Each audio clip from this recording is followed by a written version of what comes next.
Hey, what's going on, everybody? Welcome back to another episode of PMP's Den of Antiquities, and today we have another exciting chapter in the Star Wars Perspective podcast. If you guys are new here, I'm your host, Max, and what I do is I find people from all across the Star Wars galaxy and bring them on to tell their Star Wars story. So strap in, smash that like button, force choke the subscribe button, and let's get into it. And today I have Ben with me. How you doing, man? I'm doing good, man. I'm doing good. Just like I told you off camera, I'm working my way through the Skywalker Saga game right now. That is just a lot of content. Oh yeah, a lot of content. Yeah, I was I was telling you, I gotta get. I want to do. Well, my problem is what I do with these games is I'm like, oh, I want to live stream them, right? And like I'll do it on the channel and stuff like that. So when I don't feel like live streaming, I don't play the game. And lately I just haven't felt like live streaming. So I've literally played through the Phantom Menace and then I've stopped. I got to break that habit with games because I do that. I'm like, oh yeah, I'll just save it for the live stream. So I need to get on it and play some of it because it looks fun. It looks like there's a lot of characters, a lot of levels. I'm excited to actually like get into it. Oh, definitely. There's like over 300 characters in the game. It's ridiculous. I'm playing as Max Rebo right now. Yeah, that's cool. I saw that on your Instagram post the other day, so it was funny. I love that guy, and I love the fact that the voice actor they chose, they just told him to sound like an old jazz musician. I love that they just said to do that. I also recently unlocked Figure and Dan. And Figure and Dan sounds like an old white jazz musician. It's hilarious. Yeah. That's funny.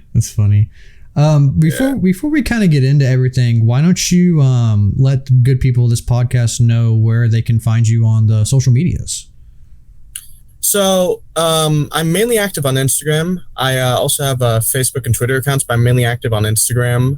My handle on all three of those platforms is at Benlividcosplay, BenLividCosplay. And I post mainly Star Wars based content, mostly a lot of Mando content. You follow my posts, it's mostly just Mando and other cosplay related things. You follow my stories, it's me mostly doing Mando builds, posting memes or posting updates from the game. Yeah, we'll get into some of that stuff a little later because I want to talk to you about how you got into a lot of that stuff because you got a lot of cool builds. But the first, also, guys, I'll have all the links down in the description below so you can go down there and click on and find all his stuff. The first question I usually ask everybody, man, is like, what got you into Star Wars? Like most people, I got into Star Wars as a kid. I was part of the prequel generation. I think the earliest memory I have of loving Star Wars was when I was like in first grade, and I got like, I don't remember if I did this or if someone else in my class did this, but at a certain point we all just whenever the teacher started asking us questions, we kept on saying Roger, Roger to her. I'm sure she loved that. I'm sure that was her highlight of her day.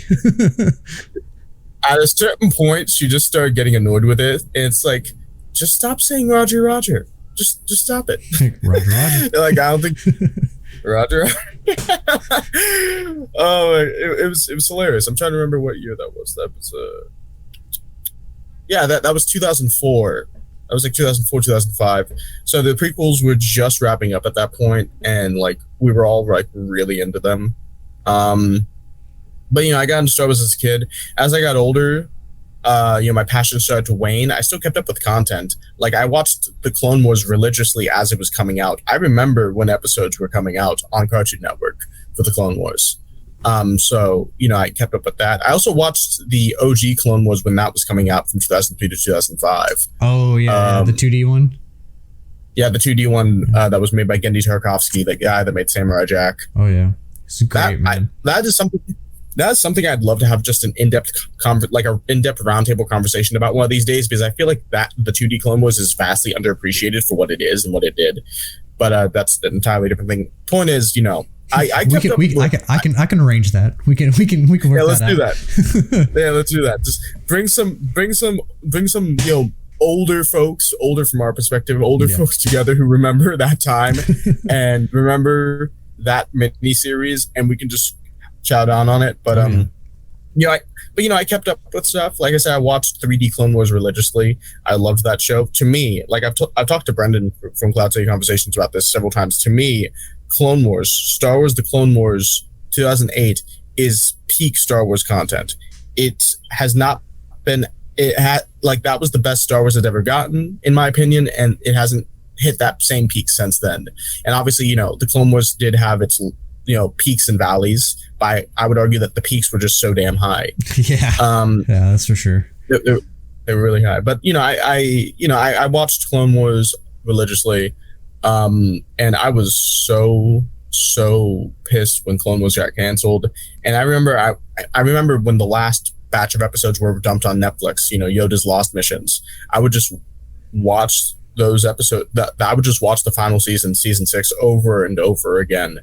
And I thought to myself, this is how it ends. We're not getting any of this ever again. I remember the last scene in the last moment of Clone Wars before they brought it back. And it was just, Yoda talking about how the war is going to end soon. His journey's over. He's with Anakin. And, you could tell, like, things are going to end soon. But, like, there was still no catharsis there. And then Rebels started, and I watched Rebels. I watched every episode of Rebels. And I watched most of it when it came out. In fact, I was one of the few people who actually caught the 1 hour premiere on ABC. Oh, really? Not on Disney. Dang. Yes, on actual ABC. I watched that on ABC. And the thing that makes the 1 hour premiere on ABC special, and you can obviously find this on Disney Plus now, but at the time, this was an exclusive scene that you could only catch on the ABC premiere. It wasn't on Disney XD. The first scene of the first episode of Rebels was of the Grand Inquisitor talking to Vader. Oh, really? Damn, that's cool. Yeah. If you watched it on Disney XD, the first scene is just of Ezra overlooking Lothal from his tower. Like, no, the first scene in the ABC premiere is the Grand Inquisitor talking to Vader, and Vader telling him, "You need to hunt the children of the Force," because I think at this point they've hunted down most of the Jedi. Now they're after Force-sensitive kids. But I was still invested in Star Wars. It's just that, after getting to that first season of Rebels, I was like, where's this show going? Why should I stay invested in it? So my passion for Star Wars started to wane a little bit. Fortunately, The Force Awakens came out the following year, and that sort of reignited my passion for the franchise. And obviously looking back, now that the sequels are all said and done, I have a very different perspective on those movies, but, there's a gratitude I have for The Force Awakens, reigniting my passion for Star Wars, and also reigniting my passion for getting involved in stuff. Because if it weren't for, like, The Force Awakens, I wouldn't have gotten involved in the Star Wars groups. I wouldn't have, I wouldn't have stayed in for this long. Right, yeah. It's crazy because, it wasn't as much of a gap, like, from episode 3 to The Force Awakens. Like, obviously, like, that gap wasn't as long as, like, what people had to go through from, like, Return of the Jedi to Phantom Menace, but it was still quite some time that we hadn't seen, like, live action, like, on-screen stuff. Because, like, we got the original Clone Wars, the movie that, like, launched the Clone Wars TV show. But I'm trying to think, like, was there anything else that came out, like, in the theaters before that? The 3D re-release of The Phantom Menace 2009. Oh, okay. But nothing like new though. No, nothing like new that was released theatrically. I think me and basically everyone else after 2005 thought the franchise was said and done. Yeah. Everyone thought to themselves, what would an episode 7 be like? And obviously at the time, George Lucas had no intention to make an episode 7, and that he stayed convicted on that. That's why he started making side content with Dave Filoni, like the Clone Wars. But it was a huge lull for fans for a while. And looking back, it wasn't that long. Between The Force Awakens and Revenge of the Sith, that's 10 years. Yeah, that's not bad. That's not bad at all. Looking back, we're already 7 years removed from The Force Awakens. That's crazy to think about, man. It's It's been a minute. When did that come out? That came out in 2015. 15. Okay. Yeah. Yeah, it's already been almost 7 years since that movie came out. So, looking back on it, the time span between The Force Awakens and Revenge of the Sith was not that wide, but it felt like an eternity. And people were still starving for that new Star Wars content, which I think is something that's pretty special about Star Wars. The fact that people stayed devoted for that long. I mean, The Phantom Menace had one of the largest releases ever. Oh, yeah. And that's because it came 16 years after Return of the Jedi, and people were just desperate to see more Star Wars. Yeah, because all they had was the books, right? Like the Heir to the Empire and stuff like that. Like that's really all they had. That it kind of now it's all legends and stuff like that. But we we really had was books and I mean, not me because I wasn't born yet, but most people who lived in that time, all they had was the comics and the books. So, oh yeah, like the EU is what was keeping Star Wars alive. Like. It was that, and just the games that got released every now and then. Like there was what was it? Was it Heir to the Empire, the one that introduced Dash Rendar in 1985? Yeah, yes, I want to say it was Dark Force. I'm trying to think. No, Dark Forces was in the 90s. 90s, yeah. Then there was there was a couple for the N64, like Shadow of the Empire or something like that. That's it, Shadow of the Empire. Yeah, I was like going through like all my backlog of Star Wars games. I was like, There was too many things released in the 80s and 90s that just had Empire in the name. There was the Dark Empire, Shadows of the Empire, Heir to the Empire. Yeah. It was. But there was things like that. There was things like Dark Forces. There was things like Terras Kasi. Things that kept people entertained. But it was very much like ingrained in that original trilogy, like perspective. And it's looking back on all that content, it's very interesting seeing, because all that content was made by people who were made by people who weren't like directly involved in George Lucas's story. They were like fans who went to work for Lucasfilm or fans who went to work for LucasArts or whatever, and they made all this content based on their perspective of Star Wars. And looking back on that, it's very interesting seeing the way people looked at Star Wars back then, and the way they perceived certain things back then. I mean, like what's an example? I mean, like you look at the characters that they created, like characters like Kyle Katarn or Jodo Kast. It's like, and the way they perceived these things. I mean, like when Mandalorians were originally like written about, like since the only one we ever saw was Boba Fett, every like Legends Mando prior to like, I don't know, I think 1995 or whatever, just looked like Boba Fett. Right, and then you get it's Mandalore the Great, right? He's like the one where he's like giant freaking like Batman cape and stuff like that. And he's got Mandalore the Ultimate. Our Ultimate, yeah, that's what it was. That came later when they started doing the Old Republic stuff. Yeah, those Old Republic ones are interesting. I don't know how I feel exactly about it's like looks like a weird like snail almost kind of helmet. Like I don't know how functional that would be, but they have an interesting design for sure. I mean, you look at the Neo Crusaders. I never liked the Neo Crusader design aside from Mandalore the Ultimate. I think he made it work. I never really liked the Neo Crusader design. Like, I mean, the way they interpreted Mandalorian armor, like the way it would evolve era after era, that was interesting. But like, I wasn't fond of that design. That being said, that doesn't make it any less interesting. Like seeing how the early Crusaders led to the late Crusaders, led to the Neo Crusaders, led to the modern era, and how the modern era led to like the Clone Trooper design, and how the Clone Trooper design led to the Stormtrooper design. Yeah, that's cool to see the evolution. I always say, man, I would love to see like a Game of Thrones style TV show that takes place between like Mandalorians versus Jedi, like the Mandalorian versus Jedi, like Civil War. Like I think that's like such an untapped like area where you could we obviously know a little bit about it, but like we don't know a crap ton about so there's so much to explore there. And like, I'm sorry, who wouldn't find that cool? Mandalorians fighting Jedi, like that just seems like that's such a cool like concept. I hope that they we get that in some form, whether it be video games or movies or something, you know, because I think that. I mean, the Mandalorian Wars are canon. Canon references them in Rebels. They just haven't done anything with them. I know. I'm like, it's the same thing with like I say with like a Vader TV show, just like literally just make a TV show centered around Vader hunting down Jedi, and it would be like the coolest thing. And I think that's another show that would just be the Mandalorian versus Jedi. Like, I think there's a lot of demand out there for people who want Star Wars to go hard, to like go deep and go dark. And I don't think we're ever going to get that, and I so desperately want it.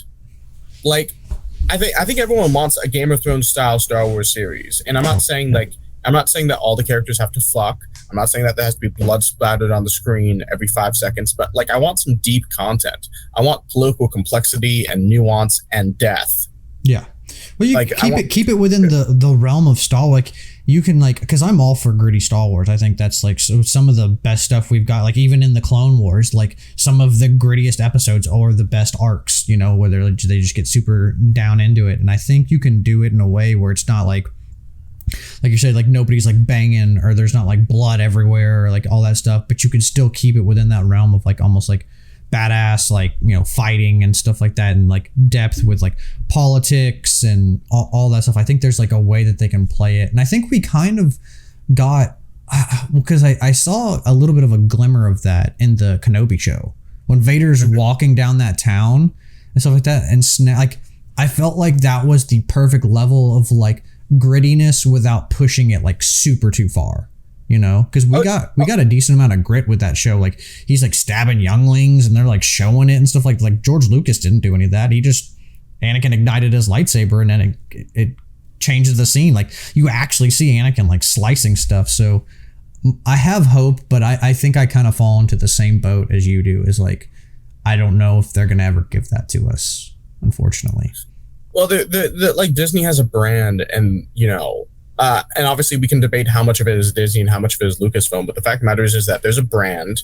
You know, they're distributing all this content on Disney Plus, which children have access to, and obviously, you know, Disney Plus has passwords now for the content that they have that's like Alien, for instance, where you can only access it if you have that password. But you know, they want this stuff to be as accessible as possible because they spent $4 billion on this franchise, right? And they haven't been getting a great return on it.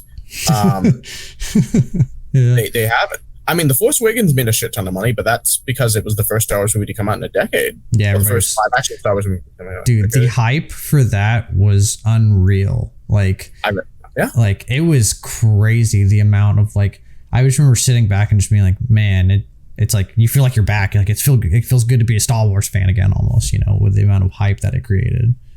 Oh, absolutely. It was an amazing experience.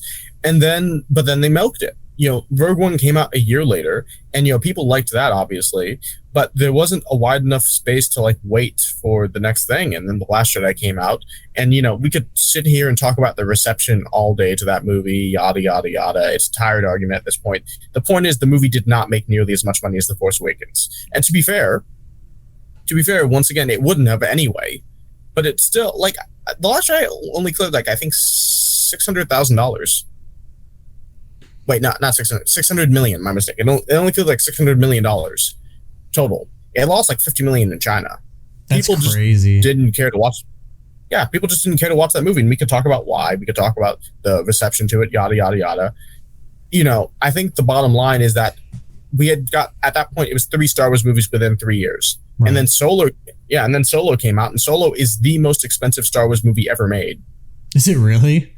It is. Wow. Solo is the most expensive Star Wars movie ever made. In fact, it's actually in the top 5 for most expensive movies, period. Really? Damn, yeah, I didn't know that.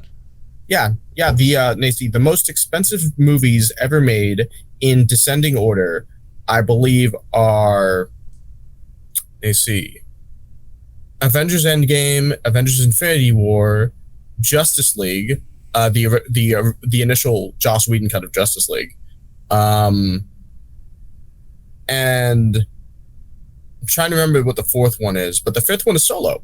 Wow. Solo was a very expensive movie, and it did not make that money back. No. At all. No. Well, it's so much complications with it, man. Like, because I personally think like Solo like a super in-depth, like you're gonna get like world building, all that stuff. Not really, but it's a fun experience. It's a fun heist movie, man. I really enjoyed it. I liked Kira's character, the throwing in Maul, I thought was cool. And like, yeah, did I really need to see the Kessel Run? No. But I thought it was kind of a cool experience getting to see all that stuff.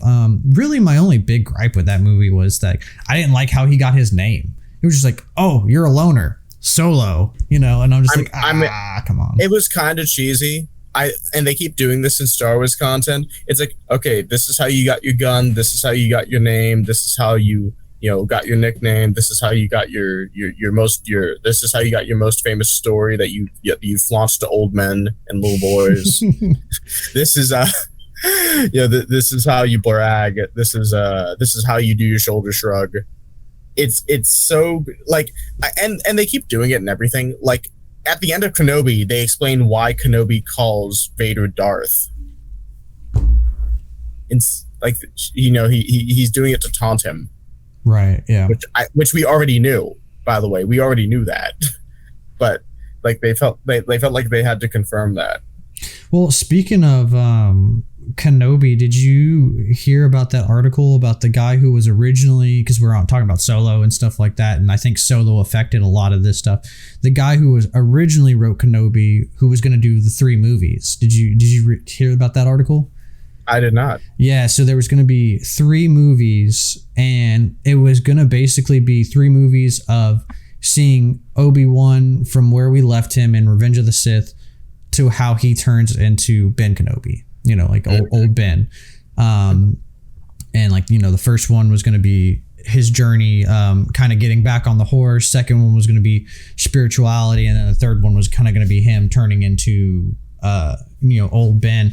And I thought it was so cool. But the reason why they canceled those movies, was because, they said that Solo bombed so much and that you can't recreate stuff like that without the original characters, which I was like, it's kind of weird to say. Oh yeah, I did hear about this. Yes, I was like, it's kind of weird. It's kind of weird to hear that because one, you got Ewan, who is the original. He's not the original character, but he's like essentially Obi-Wan. You have Alec Guinness, but and I was like, oh man, I was like, that would have been cool, and it kind of to me explained some of the I really enjoyed Kenobi, which we'll get into that too. I want to hear your thoughts because I haven't heard your thoughts on it, but there were some parts where I was just like, I felt like it was kind of slow. It was kind of like the pacing was a little weird, and I wonder if that was because that they had to break up basically a trilogy that like I at the very least had like some sort of storyboard and then like made it like a 6-episode TV show, and that's why maybe some of the pacing was off. I thought that was kind of interesting to see what was going with that. But I think that's so silly that they blamed the bombing of Solo on the fact that the CGI it wasn't Harrison Ford, because I thought I think his name's Alden Ehrenreich. Yeah, I thought he killed it as Solo. I thought he did a great job. I thought Donald Glover did a good job as Lando, and I thought all the characters were believable. I didn't think any of the acting was bad, so it really made me like, I was like, I wonder why they, I think it was just, we were like you were saying, it was oversaturation of movies. We had Rogue One, we had Last Jedi, and then immediately after, like it wasn't even like 5 months, right? And then we got Solo after Last Jedi. Yeah, no, it was 5 months later, and it came out like a week after Deadpool 2 and 2 weeks after Infinity War. Yeah, I mean, see, that's what I'm saying. Like, I just think it was a combination of things, but I don't think it was because it was a bad movie or like they didn't have the CGI technology that they have now with deep fake and stuff. But no, I enjoyed Solo a lot. It's actually like, they've released Disney has released 5 movies in theaters since 2015 for Star Wars. I only own 2 of them on DVD, just 2. I own The Force Awakens on DVD, and I actually own Solo on Blu-ray. and that's because The Force Awakens is a feel good movie. It's a like I don't like the sequel trilogy, but I like The Force Awakens. It's a feel good movie, and I really like Solo because I'm a sucker for heist movies, and like Same. I actually yeah, and I really enjoy that movie. The only part about that movie I don't really care for is the character of L337, and even then, that character has the decency to die, so it makes it worth it for me. I thought she was funny. I thought the droid right thing was kind of like it was like a poke at like, you know, today's, you know, what's kind of going on with today in our society. And I don't know, I just thought it was kind of fun. I thought the love interest thing, it was like, Kira was like, how does that work? And she goes, oh, it works. You know, I thought that was kind of, it was kind of silly and a funny idea. I know it didn't land with some people, but I don't know. I thought it was kind of gimmicky. I think it was played off too earnestly. If it was played off more satirically, I would have enjoyed it more. And here's the thing. The original directors behind Solo were Phil Lord and Chris Miller. Then they were replaced by Ron Howard. And, you know, rumor has it that, you know, Phil Lord and Chris Miller are very funny guys. They're very funny guys and they're very insightful guys. Like, these are the guys that made 21 Jump Street. These are the guys that made the Lego Movie. These are the guys that made Into the Spider-Verse. These are the guys that made Clone High. These are very prolific guys. They're very talented guys. So, and they have a grand understanding about what does and does not work in pop culture.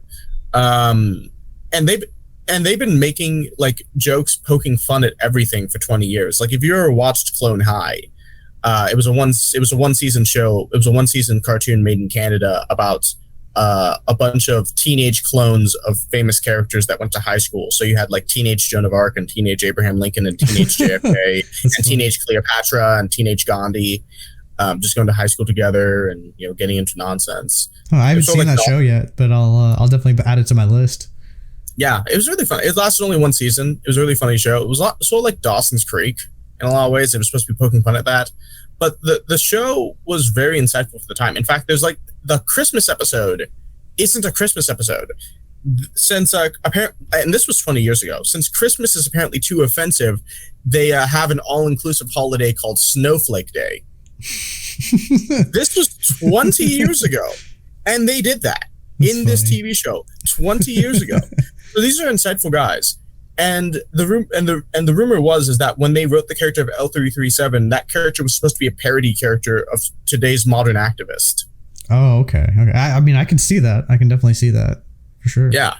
But then they got fired and replaced with Ron Howard. And Ron Howard is a really good filmmaker, but he's not in it today, you know, with the young people. He doesn't know what they're into. So when he got the scraps of that movie, he was like, okay, what are these characters' defining qualities? Okay, I'm doing this, and this.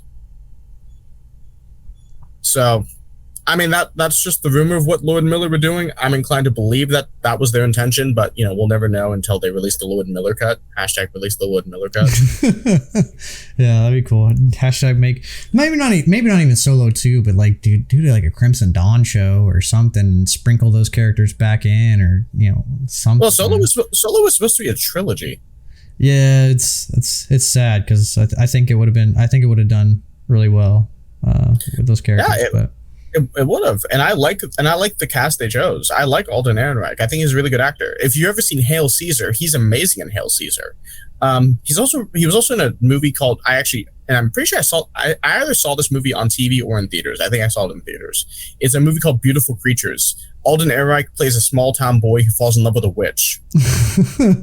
That's funny. And it's a good movie. I mean, still a better love story than Twilight. But he's a good actor.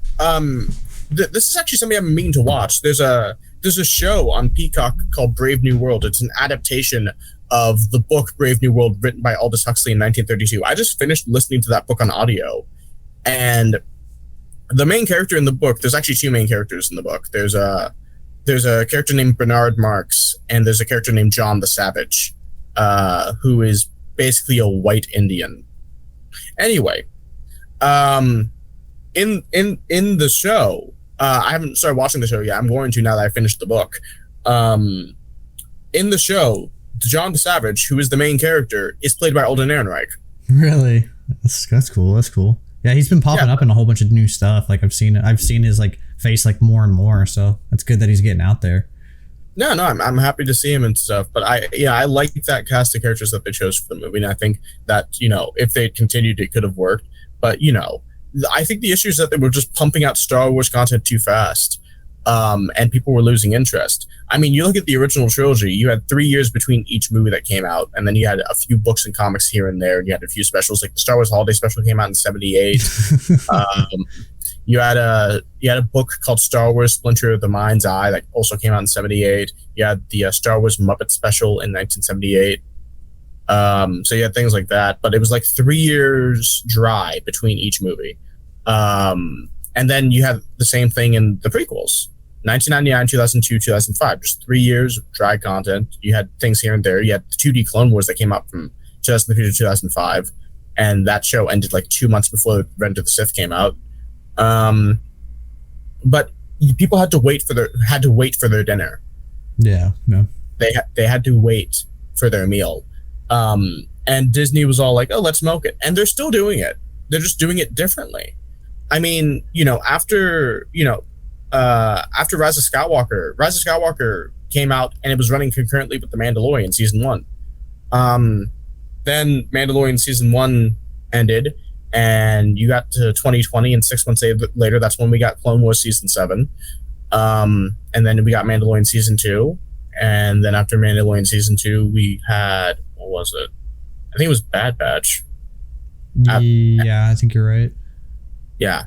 And then after Bad Batch ended, like 2 months later, Book of Boba Fett started. And now we're here. Yeah. Like, we just finished Kenobi. Like, they're having a revolving door of content still. They're not having anyone wait for it, and because of that, I think, like Nick Dakota, he was mentioning this in the last Cloud City Conversations podcast, where he said that Star Wars might face fatigue soon, and I think he's right.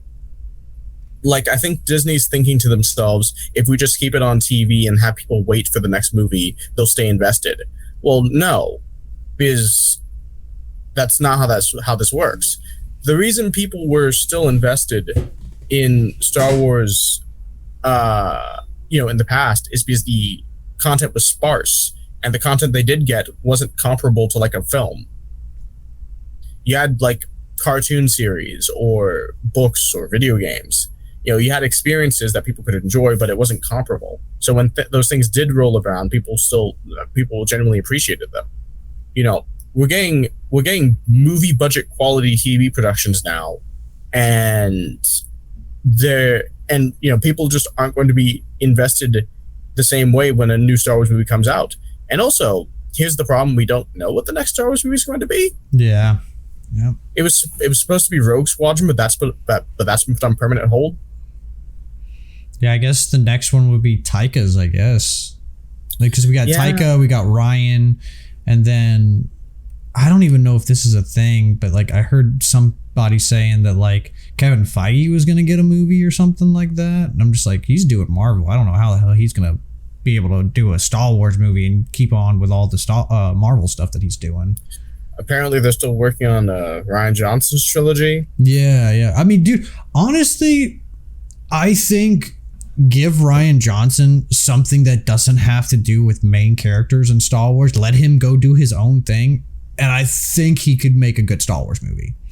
I think when it came to and like this is going into The Last Jedi and stuff like that, I think when it came to understanding legacy characters, he wanted to do his own thing. So he did whatever the hell he wanted to do with the legacy characters. And that's why The Last Jedi got as much backlash as it did. Because I think while I wasn't a huge fan of The Last Jedi, I think at least like cinematically and the way the direction was done, I really enjoyed. I thought it was like, from a cinematography standpoint, I think the shots and the effects and all that stuff were really done well and executed well. It was just, for me, it was the cater, and that's my whole thing with the sequels in general. It's like, I think they didn't cater the legacy characters well enough. They didn't pass the torch well enough. They just were like, okay, you die now.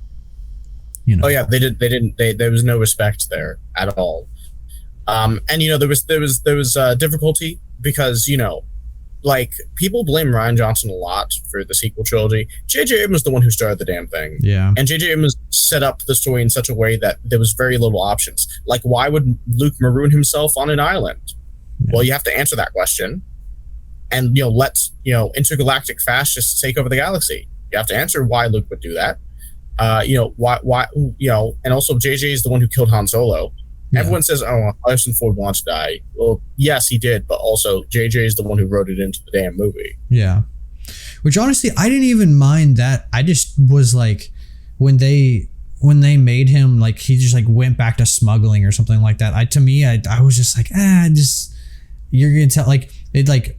You're telling me like the whole arc of Han Solo is him going from this guy who was only out for him and his best friend. Like that's all he cares about. Like at the end of the day, like he's going to do what's best for that. He doesn't care about anybody, to like literally a rebellion hero, and being part of the team and, wanting to do better than a life of a smuggler, just goes back to being a smuggler and like leaving Leia to be on her own and stuff like that. And I'm just like, I don't know. To me, that was, I felt like, as far as like furthering Ben's plot in the story, I thought it was good because I think he needed that kind of fuel and that torment of like, oh, I killed my father for the dark side and like I'm not even fully in the dark side, So I mean, I kind of liked that aspect of it, but yeah, going past that, because this isn't about talking about the sequel trilogy and what could have been done better. Every conversation about Star Wars just goes to the sequel trilogy. Yeah, this is a rule. I didn't make the rules here. It's just how it be. If you had to pick one thing to be your favorite thing about Star Wars, it could be ships, could be the Force, lightsabers, whatever it is, what would you say your favorite thing about Star Wars is? It's actually a really good question.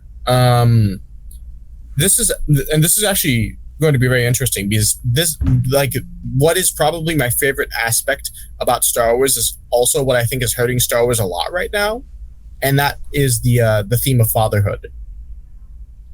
Interesting. Okay. Star Wars has always carried a theme of fatherhood, and people will disagree with me. They'll say that, Star Wars was about family or rebellion or, people standing up, yada, yada. No, the central theme of Star Wars has always been about fatherhood. It's been that way since the first movie. Luke Skywalker was called to action, was called to fight in the war. That way he could, train to be a Jedi like his father before him.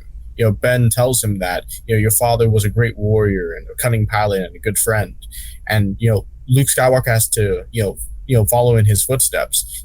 He's on his way to become a Jedi at the end of the movie. He is a great pilot because, he blows up the Death Star. He's doing that to get to know his father. And then in the latter movies, he finds out that his father's the villain and he puts forth all his effort to redeem his father. That was what the theme of that trilogy was. And then you get to the prequel trilogy, and the prequel trilogy is, all about Anakin Skywalker and how Anakin Skywalker desperately needed a father figure in his life. He had his mother, Shmi Skywalker, who was a lovely woman, who was a woman of great integrity, and was a woman who did her best given the circumstances of her slavery and her son's slavery. But she recognized that she wasn't enough, that her son needed a better life. So she thought that Qui-Gon could be the father Anakin needed, and Qui-Gon would have been, but then Qui-Gon died, and Obi-Wan tried to fill that role, but Obi-Wan ended up becoming more of a brother guardian. So Anakin ended up flocking over to Palpatine. Palpatine became Anakin's father in a way, and depending on your interpretation, Palpatine could literally be Anakin's father, but that's a different discussion. But Palpatine filled that fatherly role for Anakin that he was lacking, and it showed how, without proper guidance, you can be led off a stray path and fall into the dark side. And that's what happened. Anakin was manipulated by Palpatine because Palpatine sort of fulfilled that fatherly role that Anakin needed, and it led Anakin astray. Denzel Washington said this in an interview once when he was asked about the preponderance of young men in jail. And whether or not the system we currently have is fair or not. And Denzel said, you can't blame the system. It all starts in the home. And he said, when you let the streets raise you, the streets become your father. And then the courts become your mother and the jails become your home. Interesting. So, and I think you can look at Anakin and you could say that this is what happened to him. He grew up without a father. The figures in his life that should have filled that role were ill-equipped to do so. You know, the Jedi couldn't raise him properly. Obi-Wan couldn't raise him properly. Qui-Gon could have, but Qui-Gon died. So Anakin is, led astray. He's, led to the streets, as it were, to Palpatine. And that's how he gets to where he is. Then you get to the sequel trilogy. The sequel trilogy, I think we can reasonably argue that the sequel trilogy's main character should have been probably Kylo Ren. Rey was the main character, and Finn should have been the main character. But like, looking at the way the story wrapped up, I think you can confidently say Kylo Ren must have been like would have been like the main character of that trilogy if it was written better. Well, a lot of people say that he's the most interesting out of all of them. Like, it's usually I hear like Kylo, Rey, and then obviously like Finn could have had a really awesome arc, but they just did him real dirty. So yeah, and that's an entirely different discussion that we can get to. Yeah, for sure. But Kylo is obsessed with his legacy in the galaxy. Being the grandson of Darth Vader, the grandson of a slave, and the chosen one. This actually gets into a slightly different thing. Kylo Ren's the grandson of a slave, the son of a smuggler, a prince of both Alderaan and Naboo, and they did nothing with that. Yeah, but we see Kylo kill his father in the first movie, and that's supposed to symbolize him letting go of the past and trying to find a new path. But that wasn't the right thing for him to do. And then you get to the Rise of Skywalker, and he sees a vision of his father, and that's supposed to be symbolic for him forgiving himself for what he's done. So you still have the themes of fatherhood there. Then you get to the Mandalorian. The Mandalorian's all about it's literally all about fatherhood. It's about adopting the role of fatherhood. Taking on that role and being less of a degenerate, being less of a mercenary. Learning how to care about other people. Then you get to Bad Batch, and Bad Batch is also about fatherhood, even though in this case the brother being the father. Oh, Hunter. And that's why people like that. That's actually why certain people like facetiously refer to Bad Batch as Dad Batch. Dad Batch is funny. Dad Batch. But and then you get to Kenobi, and Kenobi in a lot of ways could be seen as a show where Kenobi was taking on the fatherly role for Leia. And that was supposed to be symbolic of, I failed to raise Anakin. I might as well do a better job, like protecting his daughter, protecting her the same way Anakin would have if Anakin, didn't turn into a monster. So that's the second chance for Kenobi to take on that father role. But like fatherhood has always been the central theme in Star Wars. I think it's the thing I admire most about that story, because it's very touching, and it's a very important role that I feel like we undervalue in society. I think the issue is that we're leaning too heavily on that theme at this point. Star Wars needs to expand, and I still love seeing the themes of fatherhood, and I think you can reasonably maintain those same themes. But the way they're doing it now is just not creative, and it's not creative, and it's kind of limiting. I mean, the original trilogy, it was interesting because the theme of fatherhood was trying to follow in your father's footsteps and then redeeming your father. The prequel trilogy was about searching for a father. I would say the sequel trilogy for Kylo was about accepting your father. And now these new shows that are coming out are just about, being a dad. And it's like, well, that's not nearly as interesting. Right. I mean, it worked in The Mandalorian. It worked really well. Yeah, Mando blew up. He really did, and I think it's going to continue to work in season 3. Hopefully, of course, we'll see when that happens. But like, it's just not sustainable at this point. You can't keep making the same story of a dark and broody guy, adopting an orphan. This isn't Batman. Right. It's not. Yeah. You can't keep doing this. It's getting lazy at this point. And I get that it's a formula. I get that it works. And I get that they're probably going to keep doing it because Book of Boba Fett wasn't like that at all. And people criticize Book of Boba Fett a lot for a lot of legitimate reasons. Yeah, cool, because it was rushed for sure. You can tell that show was rushed, which hurts me because like I love Boba Fett. And I honestly like loved the first 4. And 5 and 6 were great. It just had nothing to do. It was, hey, don't forget about Mandalorian. That's what was fun. And then the 6th episode, 7th episode felt rushed because it was just like, oh, don't forget about Mando, and then here's his ending. Here's Boba Fett's ending. Yeah, and I'm just like. So hopefully we get a season 2 with that, so they can elaborate more on that. But what would you like to see? Speaking of like themes and stuff like that, what would you like to see for like a new theme? Like as a fan, like what would you like them to kind of maybe explore and dive into more than fatherhood? More than fatherhood. That's another really good question.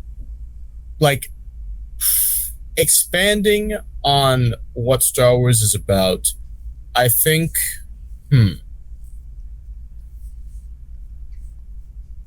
need to think about that for a minute. Because there's something I do want to see. I'm just trying to figure out how to like explain it.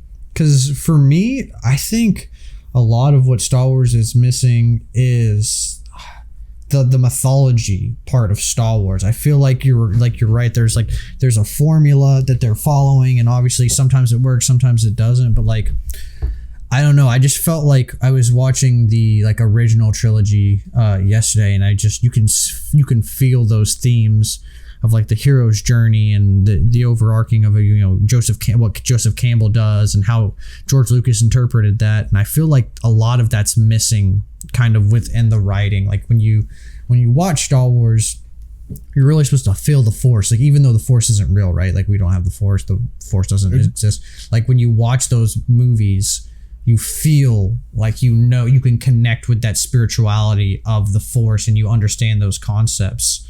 And I feel like a lot of that's kind of missing in a lot of this newer stuff. So I hope they kind of, like I said, like I feel like a lot of people are just like, oh, just do what George Lucas did. Like just like copy his stuff. Like you can still do more.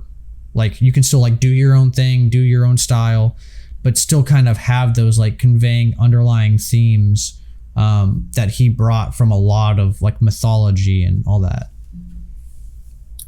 I mean, delving deeper into the Force is something really interesting that they could do. I remember when we were wrapping up on Kenobi on Cloud City Conversations, we were talking about what they could do for season 2, and I think it'd be really interesting if we saw, Obi-Wan go to the Wills. Like what Yoda did in season 6 of the Clone Wars, seeing the Force priestesses, learning about the Great Gift, go deep into the mythology of the Force, and he could do that on his journey with Qui-Gon, assuming that they make a season 2, which they shouldn't. But if they did, they should do that. I agree with you. I don't want a season 2 as well, but if they did that, like kind of do that, like basically have like a Phantom Menace journey with Qui-Gon and Obi-Wan, but like exploring the Force, and then Vader kind of doing I forget what that game's called, but he's like trying to like resurrect Padme in the VR. It's like a VR game, and he's like trying to like do everything he can. I think like between him like hunting Jedi and trying to like make his way within this new dark side, but like don't have them meet, obviously, right? Because like I don't think they should meet again, but I think it could kind of be cool to see what they were doing separately within that realm. But no, I agree. I don't think they should do a season 2. Yeah, they shouldn't do a season 2. But if they did, they should do that. Yeah. But I would like to see some of that. I think what I want to see most out of Star Wars right now is moral compromise. Because moral compromise is how you create the most interesting stories. Asking yourself what is the right thing to do versus what is the most practical thing to do. I mean, that was basically the entirety of Game of Thrones in a nutshell. The right thing versus the practical thing. There's ways you can do that in Star Wars, and they've played around with it, but they haven't committed to it. I mean, there's a meme from Rogue One that everyone always points to when it comes to the character Cassian Andor, where he's like, I've been in this fight since I was 6 years old. It's a meme. But like, what is that conversation? Well, you have to think about the context of that line in the movie. I mean, Cassian Andor has just, has just contributed to the death of Jyn Erso's father, and obviously that was a blunder on the rebellion's part. But they did it because they had to. That way, the information didn't fall into the Empire's hands. The information about the Death Star. And also because the rebellion is stupid, but that's good. But what is the first thing we see Cassian Andor do in Rogue One? He murders his friend for the rebellion. He does a lot for the rebellion, and maybe this is something they'll explore in the Cassian Andor series when that comes out. I think later this year. I hope so much, because I love the rebellion, like you're saying, compromises. The rebellion isn't all good. They kind of have to do sometimes what they have to do. And I'll let you continue, but I was just oh man, that scene in Rogue One, it got me so hyped, because I love that aspect of they've been playing on that a lot, especially in Mando.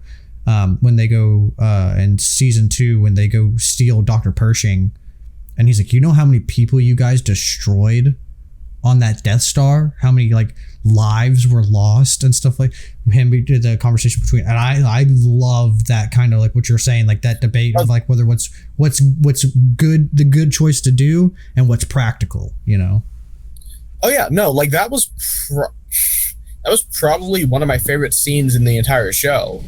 Where and it's intense because Cara Dune's the survivor of Alderaan, but you also have this Imperial loyalist who has fully committed himself to the Empire, and he's right. There's a lot of people on that base.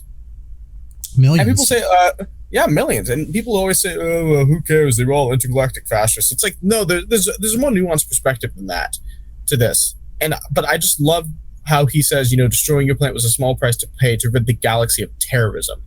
It just hits you deep. And it actually kind of reminds me of sort of a conversation that you hear in the movie Clerks. You ever see Clerks? I know what it is, but I haven't seen it. Yeah. So for any listeners who are under the age of 30, just for the record, I'm 24, so I'm not that old. There's a movie that came out in 1994 called Clerks. It was actually the first film ever made by Kevin Smith. The movie is about two 20-something-year-old store clerks who work at a convenience store. Well, technically one works for a convenience store, the other one works for a video store. That's aside from the point. The movie is basically just about them fucking around the entire workday. Very good movie. But there's a conversation that they have in the middle of the movie. The characters' names are Randall and Dante. Randall Graves and Dante Hicks. And Randall is having a conversation with Dante, and he's like, what I've been thinking about recently, Dante? And Dante's like, work? No, Return of the Jedi. I was rewatching the trilogy recently, and there was always something about Return. He says this. There was always something about Return of the Jedi that never felt right to me. I couldn't put my finger on it when I saw it in the theater when I was a kid, but I got it now. And Dante's like, okay, what was it? And Randall says, so when the rebels blew up the first Death Star in A New Hope. Well, it wasn't called A New Hope at the time, but it was still called Star Wars. It wasn't actually rebranded A New Hope until George Lucas re-released the special editions in 1997. Anyway, but you know how the rebels blew up the first Death Star in the first movie, right? Evil's defeated, and Dante's like, yeah. Well, that's fine. Evil's defeated. Everyone on that base was an Imperial soldier. They had Imperial technicians, Imperial officers, Imperial soldiers. The rebels, destroyed the Death Star, and a lot of lives were lost. But all those people knew the risks of being on that battle station, which is true. The Death Star did, a lot of people did die on the Death Star, a lot, but they were all part of the Imperial Navy. They knew the risks of being on that battle station. And I'm not saying that every single person on the Death Star that deserved to die, although probably a lot of them did, but they knew the risks of their actions.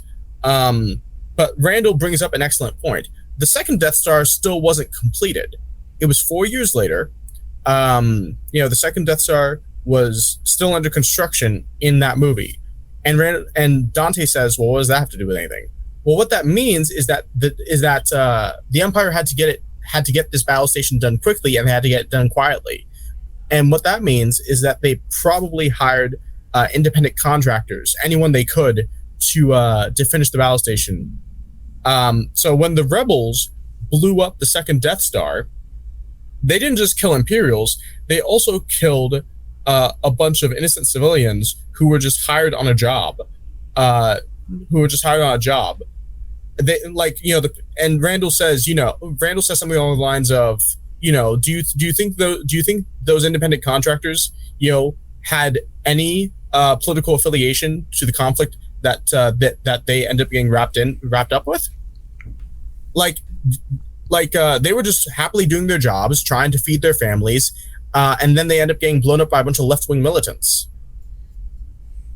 That's fair. I didn't even think about that. Yeah, they could have totally done that. Yeah, that's I hope we get some more of that kind of style stuff in Andor, man, because I think that's something that they could play on. That's kind of not the, like what you were talking about earlier with like the father theme, right? Like this plays on something completely different. It's about war and what's like right and wrong, and what's the, just because something's right doesn't mean it's the best way to do it, and I hope we definitely get some more of those themes within it, because you're right. I mean, like you get they probably did hire people like, I can't imagine, there's so many different companies and Star Wars, like Blast Tech and all that stuff. I'm sure there was somebody, like that were and even in the Heir to the Empire books, that's what Thrawn does, is he gets a lot of like, they hire people out, like they hired like smugglers, they hired shipbuilders and all that stuff to do all that sort of stuff. So why wouldn't the Empire do that for the Death Star? Exactly. It makes practical sense. You can't rely on the entire Imperial Navy to construct something. First of all, they aren't trained construction workers. Yeah. But second of all, it's like you have an entire galaxy at your disposal, and you are literally the Empire. You have all the money. Just hire out. Also, how long is the time between A New Hope, when the Death Star explodes, and then the second Death Star being built? Like, do you know how long? Because like, I imagine that had to be a pretty massive blow to the Empire. You have like over 1 million of your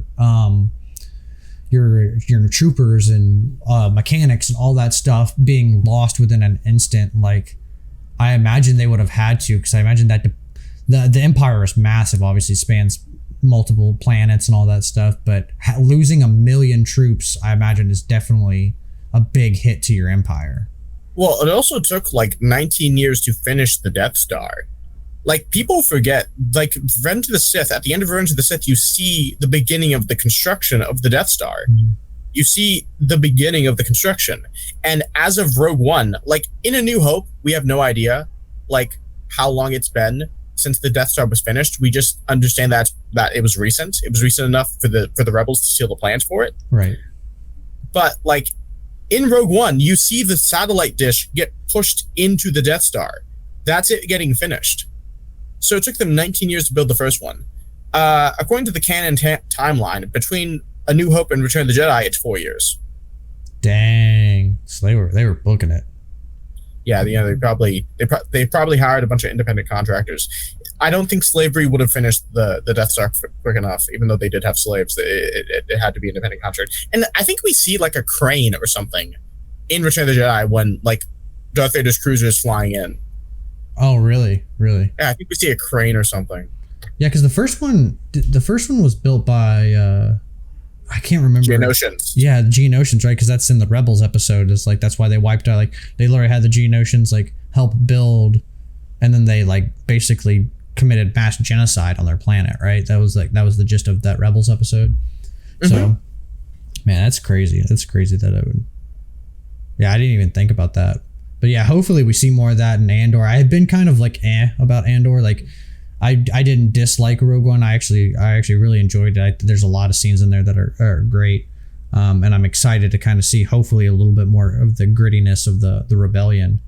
But yeah, hopefully we see some of that, and because like that trailer didn't show us anything. I mean, the trailer was cool because you saw like stormtroopers, Mon Mothma, Andor, but like it didn't show you anything. I remember seeing the trailer at Celebration, and I legitimately didn't know it was a trailer until it ended. I thought it was a fucking shoe commercial. I'm not joking. I thought it was like I thought it was like one of those over the top sneaker commercials that you get from Skechers, where you have like these people wearing shoes and they're fucking jumping from buildings or like running or whatever to Run show how rebellion. yeah. I thought it was like a Star Wars shoe commercial.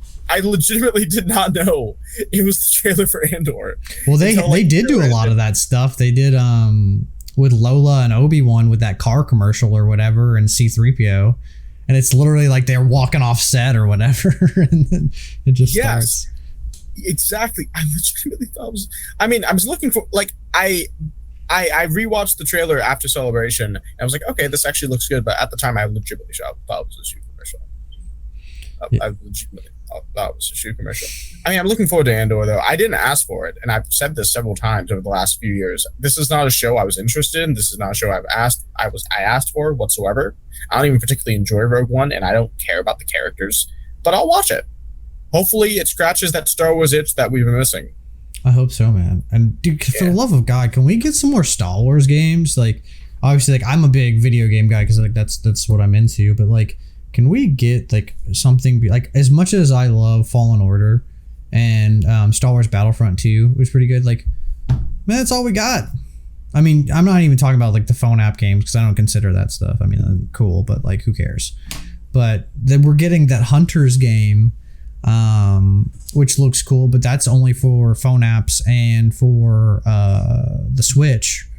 And I know they have some stuff in the works, but like I feel like Star Wars video games have always been like a very prominent thing within like, and like they're, until Disney bought out Lucasfilm, the majority of Star Wars games slapped.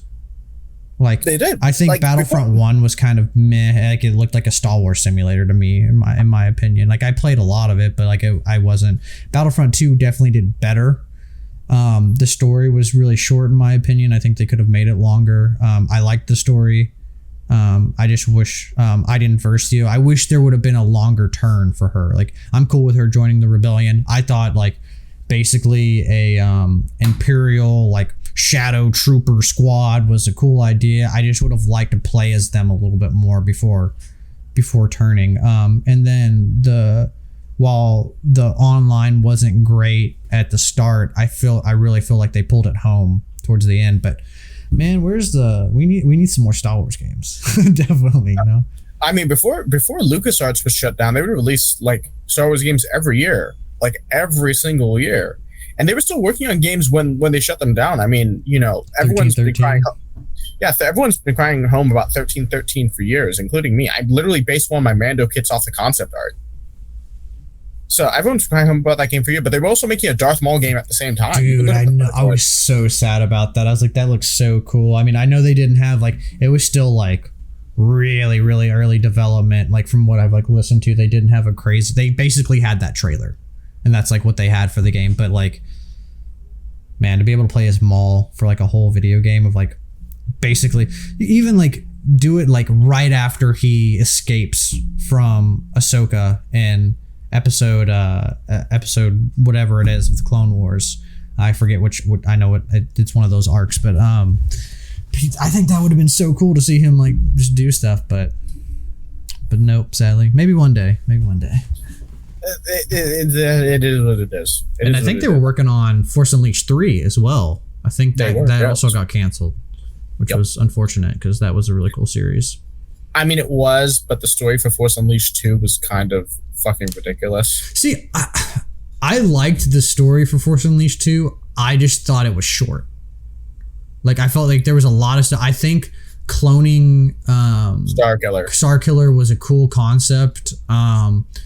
Giving him a double-bladed lightsaber, very cool. But the story and then some of the I felt like animations they could have either hired more people for the animation team, because a lot of them are like, once you've seen it, like the 5 that they have, like it just keeps replaying and replaying, and I'm like, I was like, okay. But yeah, I mean, I thought the Coliseum where he's fighting that, like, I forget what type of Rancor that is, or I thought that was a cool thing. I'm trying to think like what else there was. It's also one of the few times you ever hear someone say hell in Star Wars. Oh yeah. You get not Lando, Han and Empire, and I'm trying to think of, like, what else is there. Now you see, there's Finn in The Force Awakens. When does he say that in The Force Awakens? When they get to Starkiller Base. When they get to Starkiller Base, and they're about to break into the prison level, I think. And Han says, "Are you ready, kid?" And he's like, "Hell no." Okay. Very cool. And then there's Starkiller in that arena facing off against the Rancor, and he says to Rom Koda, "Great, how the hell do I kill it?" Yeah, no. Yeah, that was a... Hopefully we can get some more Sam Witwer video games. I think, because I think they said they were going to do an open world style one for the next one, which would have been cool. Just make him an Inquisitor. Yeah. They were going to do it in Rebels. They were going to make him, I think the character is the ninth brother. They were going to make him that fucking Inquisitor in the fucking Sith Temple episode at the end of season 2 with Maul. Yeah, that would have been sick. They were going to make him. They were going to make him that Inquisitor. They already had Sam Witwer in the fucking recording booth to do Maul lines. Yeah, that would have been cool, man. Unfortunately, actually, I would have loved it if actually Starkiller was the Grand Inquisitor. That would have been great.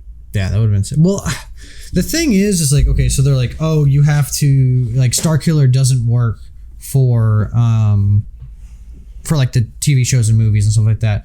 And yes, like, he's too OP.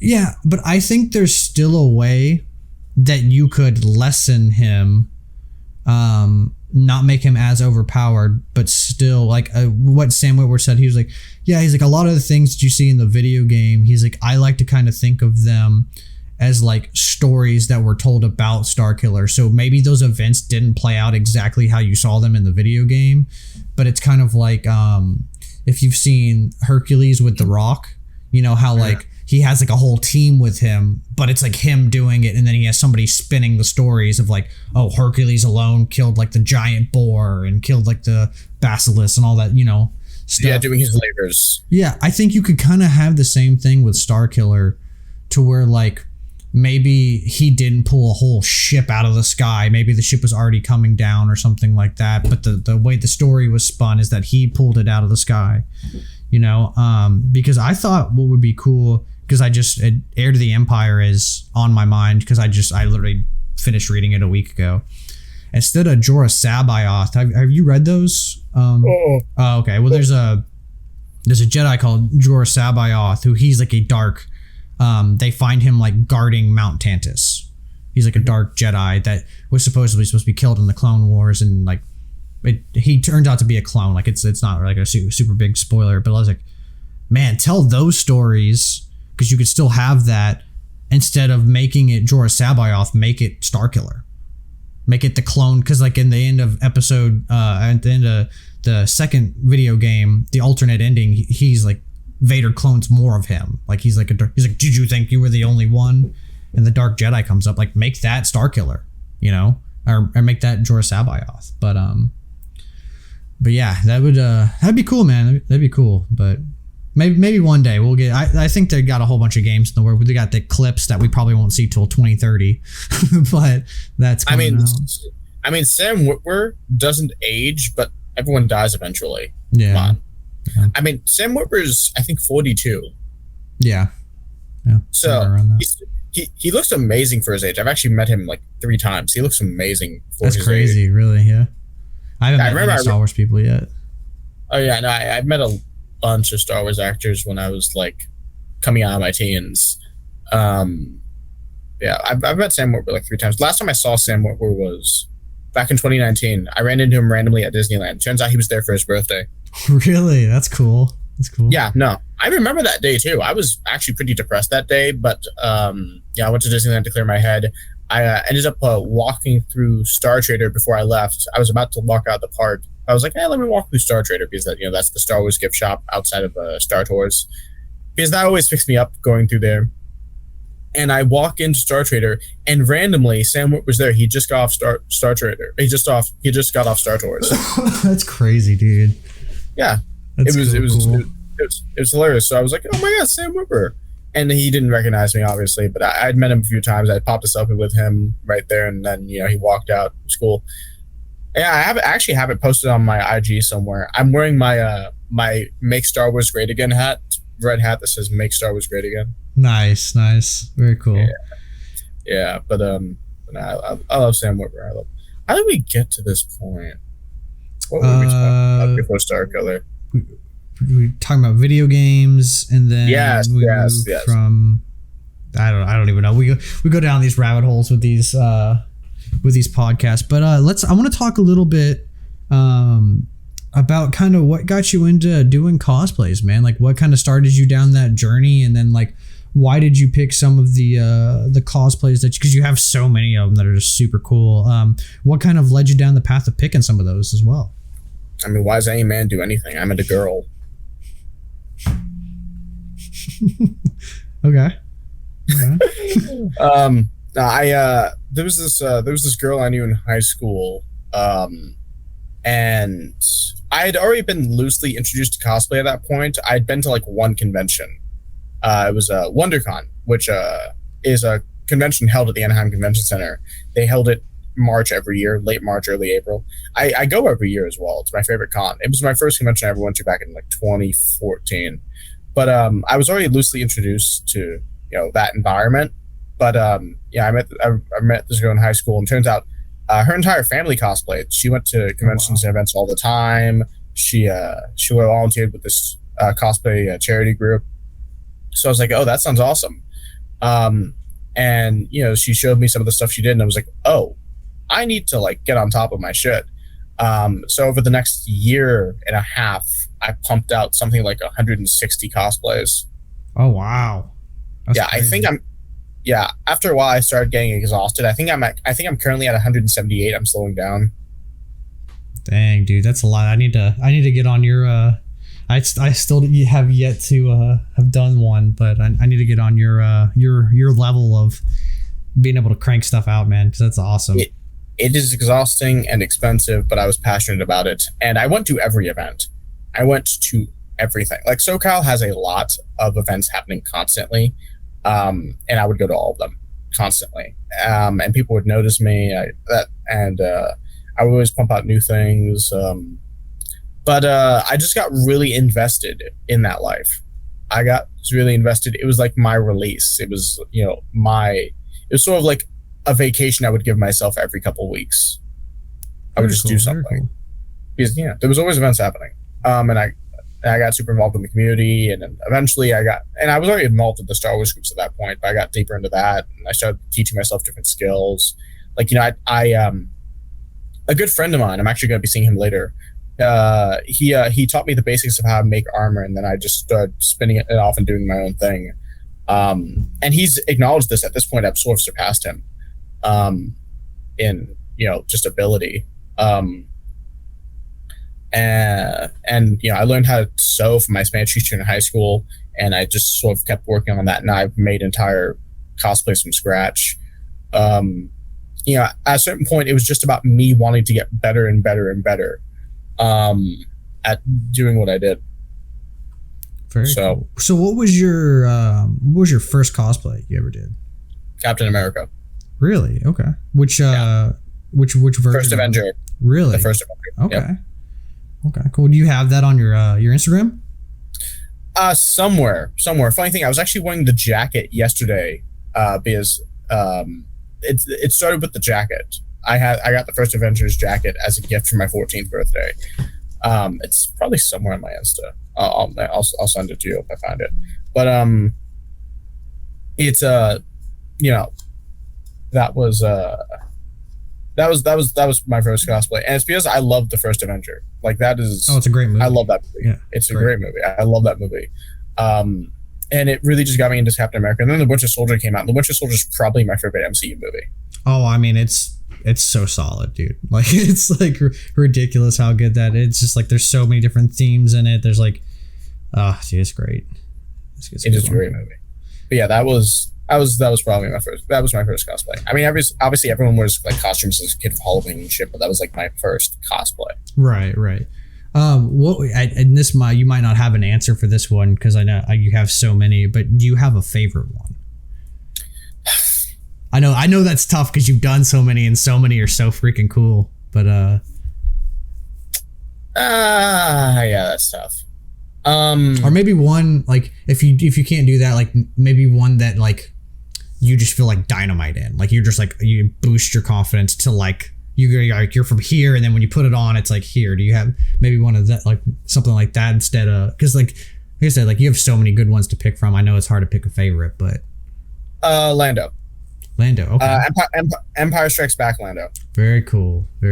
Yeah, you knocked those out of the park, dude. I was looking at your Instagram the other day. I was like, dude, this dude has like so many freaking cosplays. I was like, I need to get on his freaking level. I'm like, I had 2 helmets right here that I haven't even finished, and then I got a whole mess of stuff in like the background that I haven't even started yet. I was like, man.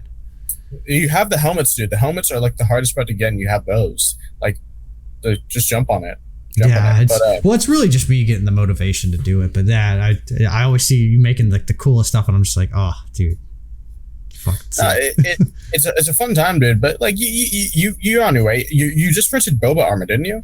Yeah. So I had to actually. I'm in the middle of prepping for I'm doing a convention in Austin, Classic Game Fest Austin. So I kind of put boba on hold. But yeah, I'm working on a book of boba cosplay, and then I'll eventually start doing my own. I wanted to make my own Mando as well. Dude, did you go to Dallas Expo? I didn't go to Dallas Expo, but I heard it was really cool. Bruh, Gina was there. Really? Yeah, I saw the videos. Like, she had the longest line out of any other guest. Really? Well, she has the most like controversy, I guess, around out of like new Star Wars stuff. I would say she has the most controversy around it. You think she'll ever come back, or they'll ever have her back, or you think she's just done? I honestly don't know. I think. So, Disney will admit when they've made mistakes. I mean, they rehired James Gunn, so they'll admit when they've made mistakes. But like, the folks at Lucasfilm were very vehement about like just not being down with her, and it's no secret that they didn't like her. It's no secret. I mean, her cast liked her, and Jon Favreau and Dave Filoni liked her. But like the executives at Lucasfilm and the peons at Lucasfilm, they didn't like her. That was very obvious. Well, I thought it was so funny, dude, that like freaking, so like regardless of whether you stand on like what she said or what she didn't, what she said, like however you interpret that, like that's totally your interpretation. Everybody's entitled to their opinion. But I thought it was funny that literally the lead character, Pedro Pascal, said something I would say is in the same ballpark of what she said and didn't get crap. Yeah, it's hypocritical. It's hypocritical. Yeah. This isn't a matter of saying that people shouldn't, like experience consequences. It's a matter of saying you're being hypocritical in the way you distribute these consequences. Yep. It's bullshit. It is absolute bullshit. But the point is, people still like her. She's still being invited to events. She's apparently. I just finished listening to her episode of the Joe Rogan podcast, and she's apparently going to like 5 other fan events this year. Oh, cool. Yeah. I mean, there's a big community around her. I mean, I can't tell you how many cosplays I've seen of Cara Dune and people cosplaying her. Oh yeah, people love that character. A good friend of mine here in SoCal does the character, and she does it very well. But yeah, we'll see how things go. Like, it's clear that demand is still there for her. Like, that's the thing. It's clear that people still love her a lot, which I think is the most important thing. Right, for sure. So if that demand stays up, then I think they're going to be open to the idea. I mean, like, that's basically what happened with James Gunn. That's why they eventually rehired him, because people wouldn't shut the fuck up. I mean, literally, like, I drive down the freeway all the time here in SoCal. I remember back in, I think it was like 2019 or something. I was driving down like the 5 freeway, and I saw a big billboard that said, "Rehire James Gunn." Really? Somebody paid for the billboard to do that? That's crazy. No, he didn't. Some fan did. No, that's right. Yeah, that's what I'm saying. Like, somebody like paid for that. Like, that's crazy to see. Yeah, exactly. So, so this is probably I think we're gonna, because we've been on so many different topics. I think I might cut the Minox minute portion of this, but I wanted to ask you, going from the Phantom Menace to Rise of Skywalker, can you list one thing about each movie that kind of entices you, or something that's like really heartfelt to you from each movie? Oh, it's like something that would get me to watch it? Well, just what, like something that stuck out to you, something that's like, I would say that's like when you talk about Phantom Menace, something that like really pulls to you from that movie. Like you could be like literally anything from it. But yeah, just going from Phantom Menace to Rise of Skywalker. You can say one thing, you can say multiple things. I really leave it up to the guest and what they want to do with it. Gotcha. I'll have to think about that for a minute. Also, while I'm thinking about that, I'll also give you food for thought. You asked me earlier about, the confidence in which cosplay I'm wearing. Mm-hmm. I said Lando. That's true. I'd say the only one that's comparable to, giving me a feeling of confidence and enjoyment's Star Lord. Oh, very cool. Very cool. Yeah, because a lot of people would a lot of people wouldn't know this just from my Insta, but whenever I go to a fan event in a cosplay, I typically carry my loudspeaker with me. And I play music the entire time. I did that at Celebration with Lando. I just played R&B music the entire time. Nice. When I dress as Star-Lord, I just play 80s music to the max, and I dance to that throughout the entire event. Oh, so, nice. Yeah. Very fitting. Yeah. Yeah, it just fits right there on my belt. But I'll let you think about that while I'm thinking. Let's see. So, Phantom Menace.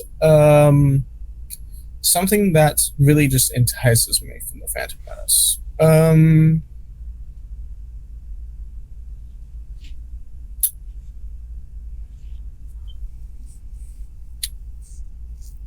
I would probably say the pod race.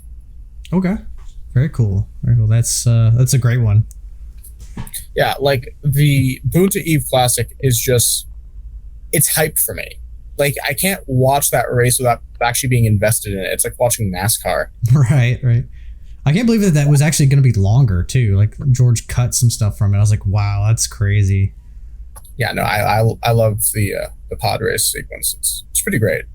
They see Attack the Clones. I'd love a new pod race. I know that they ported the old, N64 one, but I would love for them to like basically just like, you can create, like, do a custom pod racing thing where you can customize and build your own pod racer, and then you just go through different circuits racing different individuals. I think that would be so cool for a video game.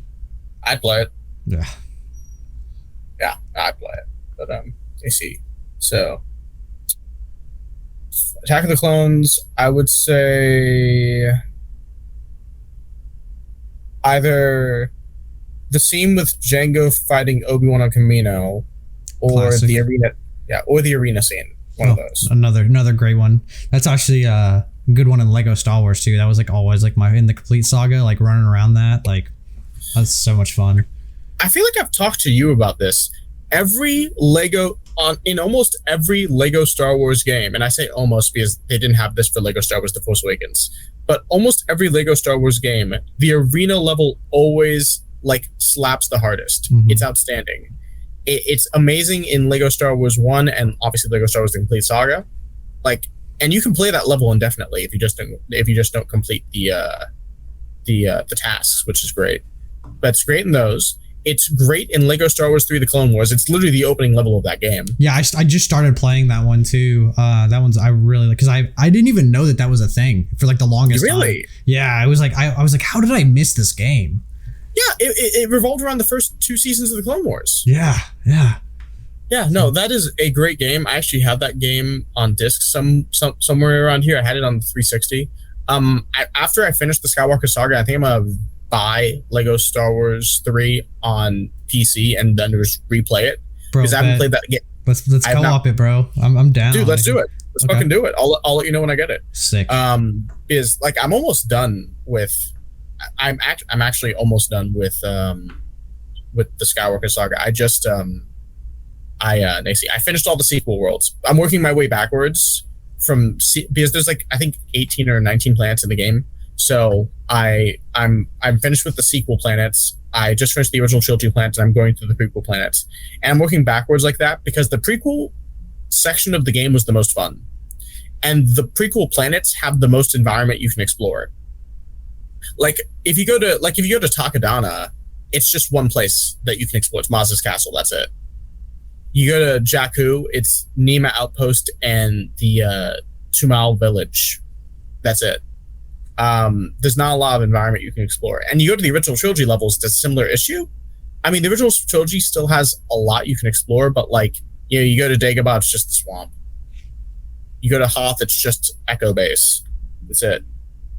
Now you get to the prequel worlds, like Coruscant has the federal district and the Uskru shopping district, and the federal district's fucking enormous.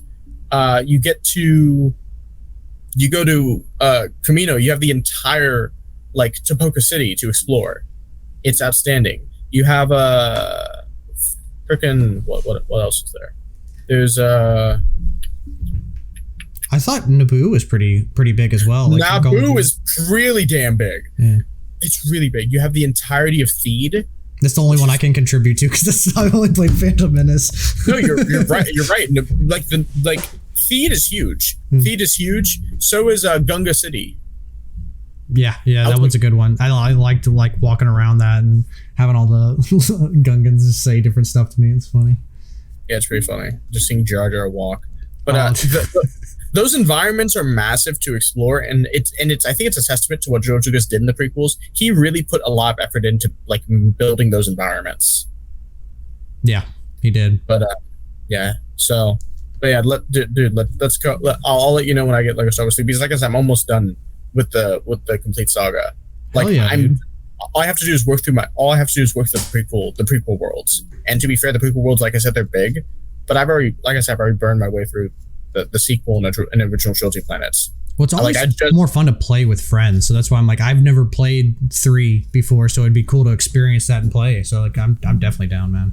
Yeah, let's fucking do it. I'll let you know. I'll let you know when I get it. Hell yeah. I have a very specific process for what I'm doing. I'm going to finish up those worlds. I'm going to then finish up the capital ships, because the game has capital ships, and that's a fucking lot. Then I'm going to play back through the story levels and 100% all of them. So you're trying to 100% the game? Yes. Nice. Very nice. Oh, and also just to give you a heads up. So you know how in Lego Star Wars: The Complete Saga, there's when you go to the game hub at the cantina, it shows you what percentage of the game you've completed. Yeah. So there's no hub in this game. It's just different planets. So you're wondering to yourself, well, where's the completion? Where's the percentage bar? Where is it? Where can I find it? It's at the tip of the pyramid at Yavin 4. Okay. It's at the top of the pyramid. That is where the percentage bar is for how much of the game you've completed. It's at Yavin 4. Very cool. Yeah, I was always kind of disappointed that they didn't have the classic cantina, but I don't really dislike that it's on top of Yavin 4 though. I mean, I think that's kind of a cool concept as well. But yeah, RIP the cantina, man. I mean, the cantina is still in the game. You just have to get to Mos Eisley. Yeah, I just like that being like the hub and going through all that. Like, I thought that was a really cool. I mean, you liked that. I'm a traditionalist. I liked it when the hub was Dexter's Diner. True. That's fair. I'm that old. What do you know? Camino Saber Dart. Camino and Saber Dart.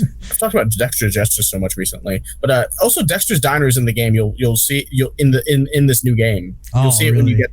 Yeah, you'll see it when you get to Attack of the Clones. Sick. Yeah, I gotta play that next. I might do a little streaming today. I don't know. We'll see how it goes. It's here's the thing. It's actually pretty easy to burn through the story mode of the game if you don't get distracted, because for some reason the game allows you to do side missions while you're on the main story. Yeah. So you just don't get distracted. Just burn through the main story, and you should be able to finish it. I think it took me about an hour to finish Phantom Menace, but I was kind of poking. I was like looking at the environment and like running around and checking stuff out. It's really tempting. Yeah. It is really tempting to do that. And like I said, the game allows you to do side missions for some reason. I don't know why, but it does. Yeah. And that was part of the reason why it took me so long to complete the story mode of the game. But yeah, just burn through it. I mean, if you really try, you could probably finish all 9 movies within a day. Yeah, and that's just the side missions. Oh, I'm also off Monday, so stay tuned, guys. I might be doing a all Monday stream. But God bless America. God bless but God bless America with Legos. Yep, exactly. But Revenge of the Sith. What sticks out to me about Revenge of the Sith? That one's a tough one. I know Revenge of the Sith is. I love that movie. Revenge of the Sith is actually my favorite movie. Period. Same. Like if I was going to rank like my top 10 movies ever, it's like Revenge of the Sith, then like Guardians of the Galaxy Volume 1, then like Mad Max Fury Road, then like Chasing Amy, Black Dynamite, Toy Story, Blade Runner 2049, freaking just Ghost Rider Spirit of Vengeance, In Time with Justin Timberlake.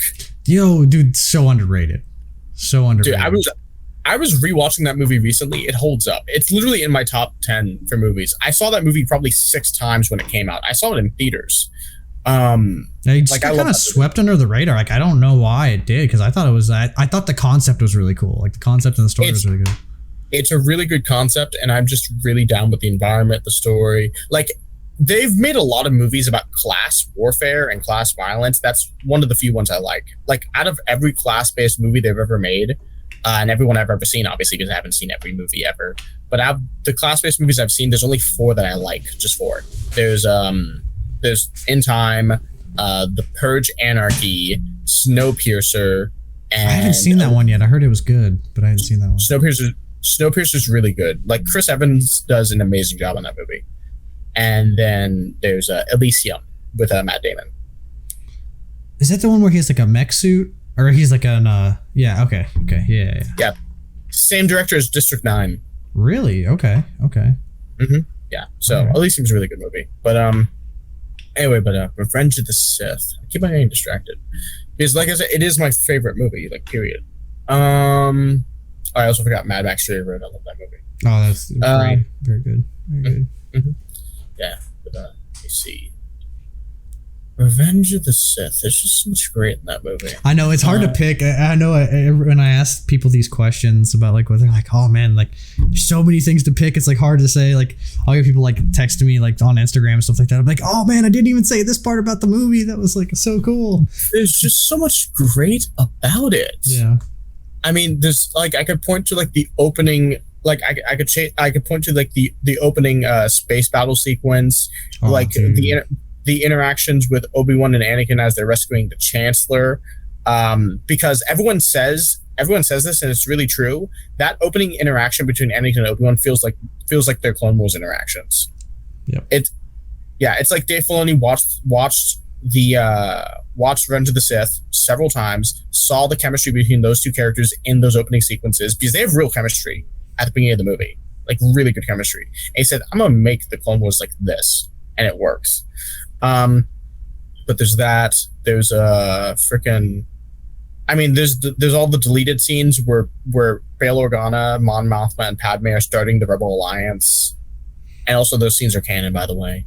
Dude, I was so sad because like the concept art of her is like she goes to Mustafar to kill Anakin, like she has like a knife and stuff like that. I was like, man, that would have been cool to see. Did you see the outtakes for Darkseid Anakin on Mustafar? No, and the only one I saw was from the Revenge of the Sith video game, but that was when he like does the backflip, he actually kills Obi-Wan, and then the Emperor gives him his lightsaber, and then he kills the Emperor. Yeah, no, that's pretty awesome. It's pretty awesome. But there's so much great content that came out of Revenge of the Sith too. There's obviously the final duel, the Battle of Heroes between Anakin and Obi-Wan. There's Palpatine versus Yoda in the Senate. There's freaking there's Obi-Wan killing Grievous. Yep. Those are all great. All great, man. There's the opera scene. Yeah. George Lucas is like right outside talking to his daughter. Yep. Yeah. Well, a lot of people thought like he was one of the people in the Frozen things in Obi-Wan. That character, I forget the character's name, but like he was the Chairman Papanoida. Papanoida, that's what it was. Yep. Because I know he's. But yeah, a lot of people were saying that he was, but he wasn't force sensitive, so I don't know if that would really add up. But I don't think it was him. Also, Chairman Papanoida got a killer episode in the Clone Wars. Yeah, trying to find his daughter, right, or his daughters. Yeah.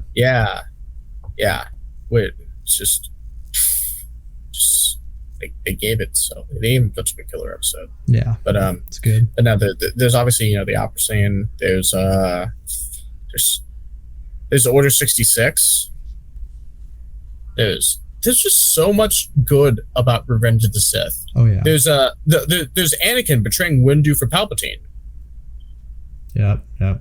No, that's the thing I like about the talking about underrated stuff. The Revenge of the Sith video game, super underrated. Like it's like probably one of my, if not my favorite Star Wars game. And I really liked that they took you through Order 66. So like you fight like Joe Costanu, you fight Syndrelic and stuff like that. Like you fight all these guys within the, so you get a little bit of the feel of like Anakin basically just decimating the temple, and it's so cool because like they didn't go super dark with it. Or you can't kill younglings and Padawans and stuff like that. But I like why not? I like the fact that they added. You can kind of get a sense of like, how he like when Obi-Wan and Yoda are seeing him in like the holograms. You kind of see a lot of that through that game, which is kind of cool. No, it is really cool. It is really cool that they did that. Did you ever see Revenge of the Brick? Revenge of the Brick? No. What was that? The Cartoon Network special where they did Revenge of the Sith, but it was Revenge of the Brick. Oh my god. And it was like humanoid Legos. I'll have to look that up once we're done. I haven't seen that. It is literally the worst thing ever, and I love it. Nice. I mean, Star Wars has a lot of the worst thing ever, but like this is really the worst thing ever. It's amazing how like I'll send you just one picture and you'll get exactly what I'm talking about. Oh god. I'm ready for it. Yeah, no, I'll send you like exactly one picture to know what I'm talking about. Oh, very cool. I saw you sent me the Captain America. Oh yeah, very I did. Cool. Very cool. Thank you. Oh hey, I think I have those goggles. Oh yeah, those are aviator goggles. Yeah. They're pretty good. I think I actually have them hanging above my head. Oh god, what did you just send me? This like realistic, almost like Legos or something like that. I told you it was bad. This is literally the worst thing ever. I'll pop it up on the screen right here in post-processing to show you guys. This is actually worse than Rebels Anakin. Yeah, that was... Yeah. Revenge of the Brick. Yeah, we won't talk about Rebels Anakin. That was rough. That was really rough. But yeah, those goggles are pretty good. I have them hanging over my head right now. They're aviator goggles. I used to have the mask, but the mask tore. It was a silicone. Oh, okay. Yeah, but no, I just love Revenge of the Sith. There's a lot about that. Like, I think those are the brown ones up there on top of Darth Vader's head. It's kind of hard to see because in the background. I'm imagining Darth Vader as a scavenger on Tatooine with just fucking goggles and sand in his fucking ventilator. Yeah, it's like this fucking shit. He's like, can't breathe. I'm just imagining James Earl Jones' voice. It's like, I don't take kindly to you encroaching on my work. I'm a hard-working Tatooinean citizen. This is like flushes like Vac or whatever. He's like push the buttons. Now step on before I strangle you with my big robot hands. But no, Revenge of the Sith just has too much good about it. Like, let's just say the movie itself is the thing. 10 out of 10. Yeah. Yeah, exactly. The movie is what entices me. Just the movie itself. Yeah. I see A New Hope, also a revolutionary film. Some would argue one of the greatest films ever made. I see. What draws me to A New Hope? A New Hope is actually quite interesting. Looking at it not as a relic of the 70s, but like as a revolutionary thing from the 70s. What's entices me about A New Hope? I mean, I could say the incest, but only a little bit. Slight. It was fine. It was the 70s. They didn't know better. Gets tricky sometimes. They did it in the next movie too. But let's see. I mean, I could bring up deleted scenes again, like the Tashi Station scenes with Biggs and Luke. Oh yeah, where he's talking about like getting off the rock and fighting for the right side and stuff like that, and how he's like going to be stuck there forever. And cool. They also canonized Cammy and Fixer recently in Book of Boba Fett. Yeah. I thought I didn't even know about that, but that was I like watched like a behind the scenes thing, and they added that in. That's so cool. Perfect recasting, by the way. They look pretty much close to the original actors. Yeah. So I mean, deleted scenes are cheating, I guess, but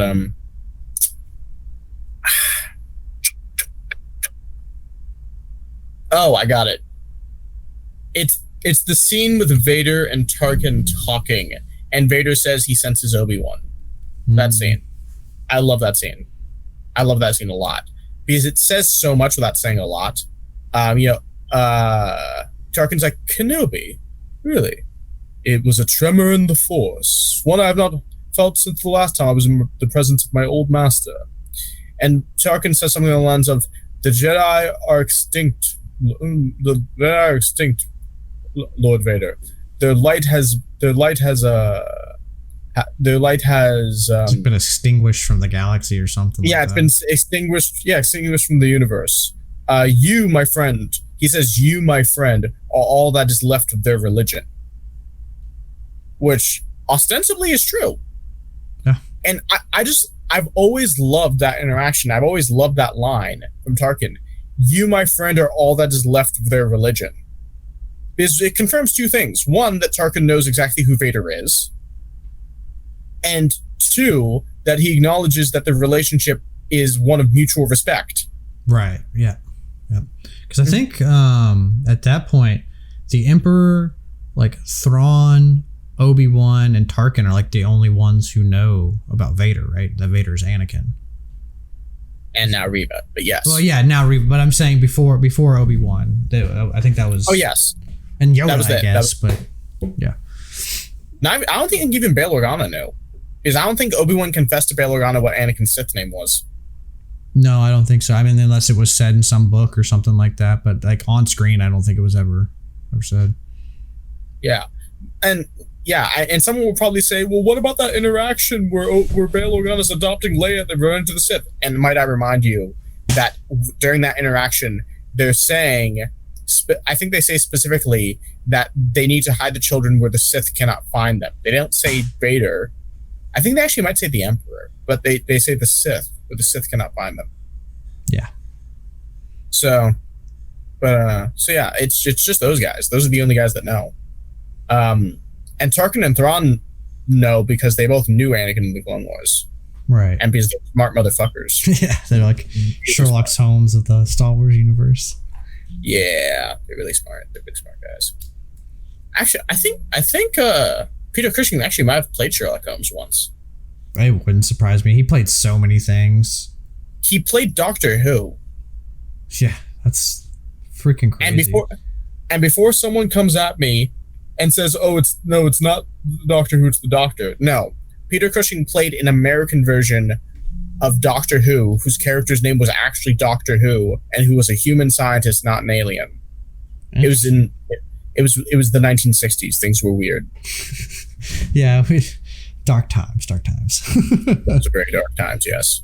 Yeah, those were very dark times. You know, the president got shot. You know, we went to the moon. It was very dark times. No, I'm just kidding. Don't be like that. Don't be like that. I'm kidding. But okay, I think we're on. Do you know? Empire? Do you know? Yeah, we're on Empire. But do you know how you can prove that we actually went to the moon? Because Nixon prepared a speech just in case the mission was a failure. Oh, really? And it's documented. Yes. Okay. Yeah, they were preparing for those men to die. Dang, that's crazy. Yes.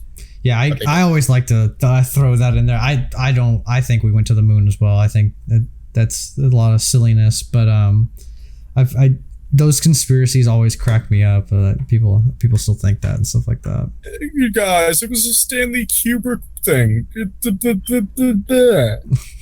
I mean, to be fair, Stanley Kubrick was famous for spending a lot of money on production. But yeah, Empire Strikes Back. What entices me about Empire Strikes Back? Good question. Empire has a lot going for it. It's a really good movie. I would say probably my least favorite stuff about Empire is the Hoth stuff.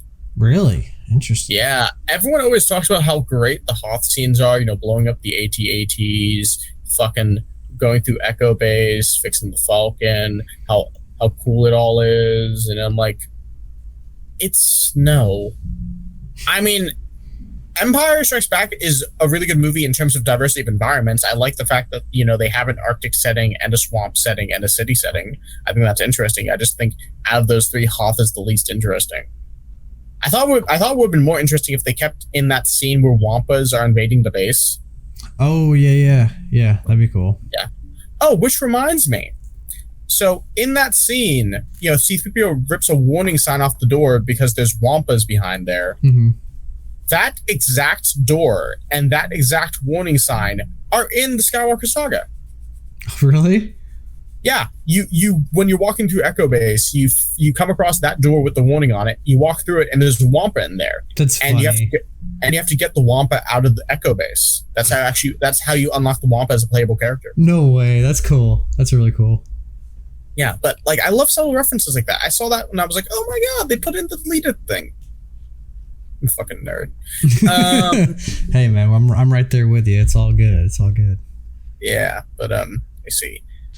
Empire Strikes Back. What's very enticing about Empire Strikes Back? I mean, I guess this isn't an aspect to the movie. It's just something I appreciate. I love the matte paintings. Oh yeah, that's great.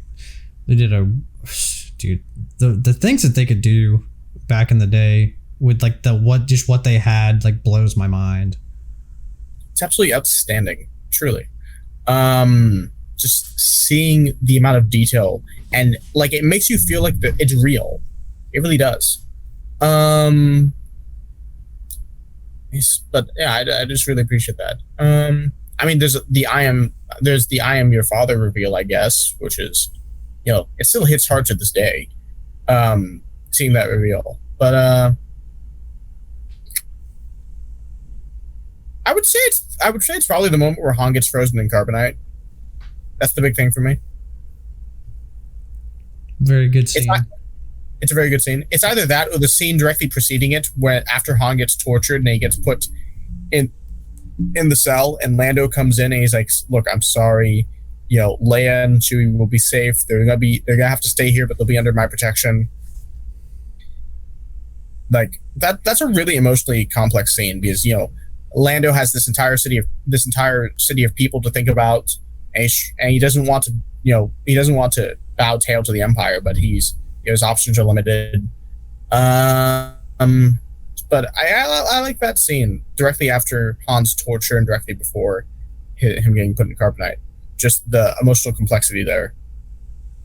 Yeah, so. Lando keeps getting the short end of the stick. I'm finding out because he gets his that city taken away from him, and then in the Heir to the Empire, he has a mining, he's in control this industrial mining city, and he gets that taken away from him too by the Empire. And I was just like, man, he's just getting shafted by the Empire left and right. Yeah, and then in that new book that they just came out with, they revealed that his daughter got kidnapped by the First Order. Oh yeah, that's right, because that's the weird scene at the end when he's like, where are you from? And you're just like, where's this coming from? Yeah. It's like, let's go find out. You're like, oh, what? But no, Lando keeps getting the short end of the stick, and it just shows how they just didn't respect the legacy characters at all when they made those movies. Yeah. At all. Literally, this was just information that they put in to make everything make sense. It's like, what the fuck? Lando used to be one of the richest men in the galaxy. That's not an exaggeration. The man owned a moon. Yeah. An actual fucking moon. But yeah, is what it is. But that's what I like about Empire. Return of the Jedi. It's always the Jabba Palace stuff. That's what always gets me about Return of the Jedi. I love puppets.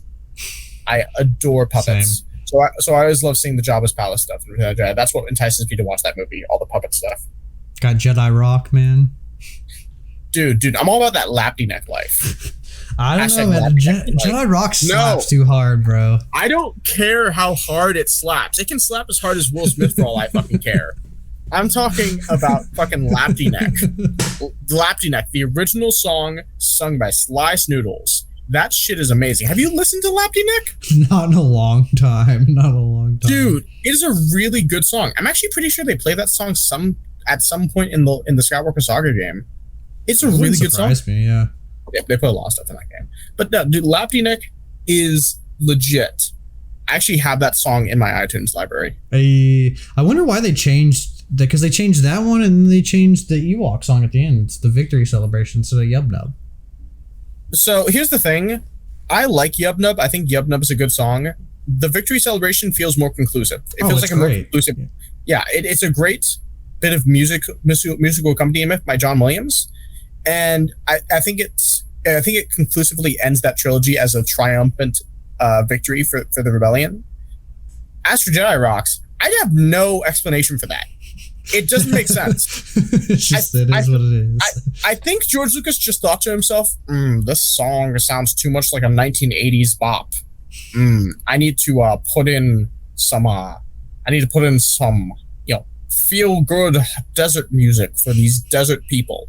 And it's like, this is literally coming from the guy who put a 1950s diner in Star Wars. And I didn't mind. I love Dex. I love Dexter's Diner. I love that whole thing. I literally have 2 separate patches for Dexter's Diner. Nice. I have a Dexter Jester action figure. I bought it the exact same day I bought my Jar Jar action figure. Sick. I love Dexter Jester.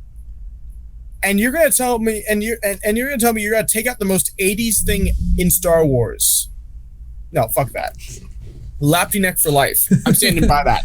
You're dying on the hill of Big Cad Bane. I'm dying on the hill of Lapty Neck. Fair enough, man. That's what I'll title the this thing. dying on this. But Benlivid's Star Wars story, Lapty Neck edition. Exactly. But yeah, basically. But no, I love the Jabba's palace stuff, like all that. That's what gets me to watch that movie all the time. It's very cool, very cool. And like I said, I love puppets. Yeah, dude, prosthetics and all that stuff, like the puppet. Like that's the one thing that I was super hyped for like the sequel trilogy is like I'm so glad they brought that back. Because like the prequels, they didn't have any. I mean, they may have had a little bit, but like for the most part, it was all CGI. You know, I'm really glad they kind of brought that feel back to Star Wars. Oh, absolutely. Which is nice. You know, I love the practical stuff. But anyway, Force Awakens. Oh wait, no, I forgot about the holiday special.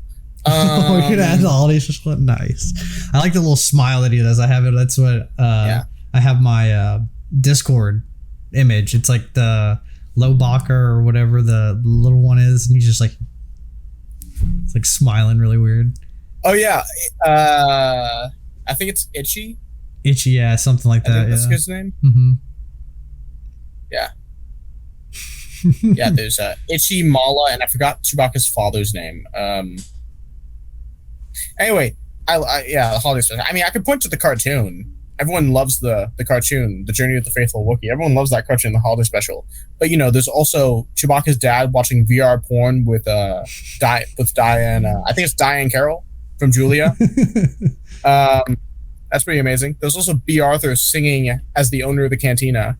Just one more round, a friend, and a homeward bound friend. It's pretty good. I've seen clips. I haven't watched the whole holiday special like as a whole. I've watched the holiday special 5 times, stone cold sober. It is amazing. I literally watched the holiday special on a date once. Yeah, I think you were telling me about that. Yeah, I remember that. I think that was like the first time I met you. You were telling me and Brendan about that. Yep. Man, I love the holiday special. I own it on DVD. Very cool. Very cool. So funny. Yeah. Not that I need to. It's free and available on YouTube. Yeah, they got that. I think it's on Disney Plus too, right? They had it Disney Plus? No, just the cartoon. Just the cartoon. Only the cartoon special, the holiday special, which was made by the same studio that made Heavy Metal. Interesting. Okay. Yeah, but anyway, Force Awakens. The thing that gets me to watch The Force Awakens is one scene. I mean, it's a feel-good movie. I enjoy how it makes you feel like a Star Wars fan, but I watched that movie for one scene. I think it's at the 1 hour, 12-minute mark. It's when they're in Maz's castle. And, Maz is looking into Finn's eyes, and she says, "When you live long enough, you see the same eyes in different people. What I'm looking at now is the eyes of a man who wants to run." And then John Boyega as Finn leans forward and he says, "You don't know a thing about me. Where I'm from, what I've seen, you don't know the First Order like I do. They'll slaughter us." Just outstanding performance from John Boyega. That scene is what made me so hyped for Finn's character, and it's what disappointed me the most in the trilogy moving forward. I love everything about that interaction. So that's the Force Awakens. There's also, the deleted scene with Unkar Plugged getting his arm ripped off by Chewbacca, but here or there. I see. Last Jedi. I mean, there's a deleted scene where Luke is fucking with Rey and telling her that fish is getting attacked. She's like, run. That was the third lesson that Luke promised. He said 3 lessons, then you're gone. That was the third lesson, and they cut it out of the movie. Yeah, there's also, the final confrontation between, Finn and Phasma. Oh, wait, no, that was also cut out of the movie.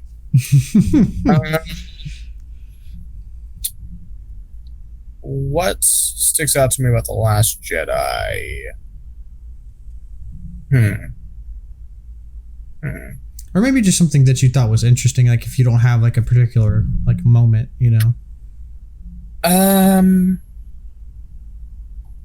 I need to think about this for a minute.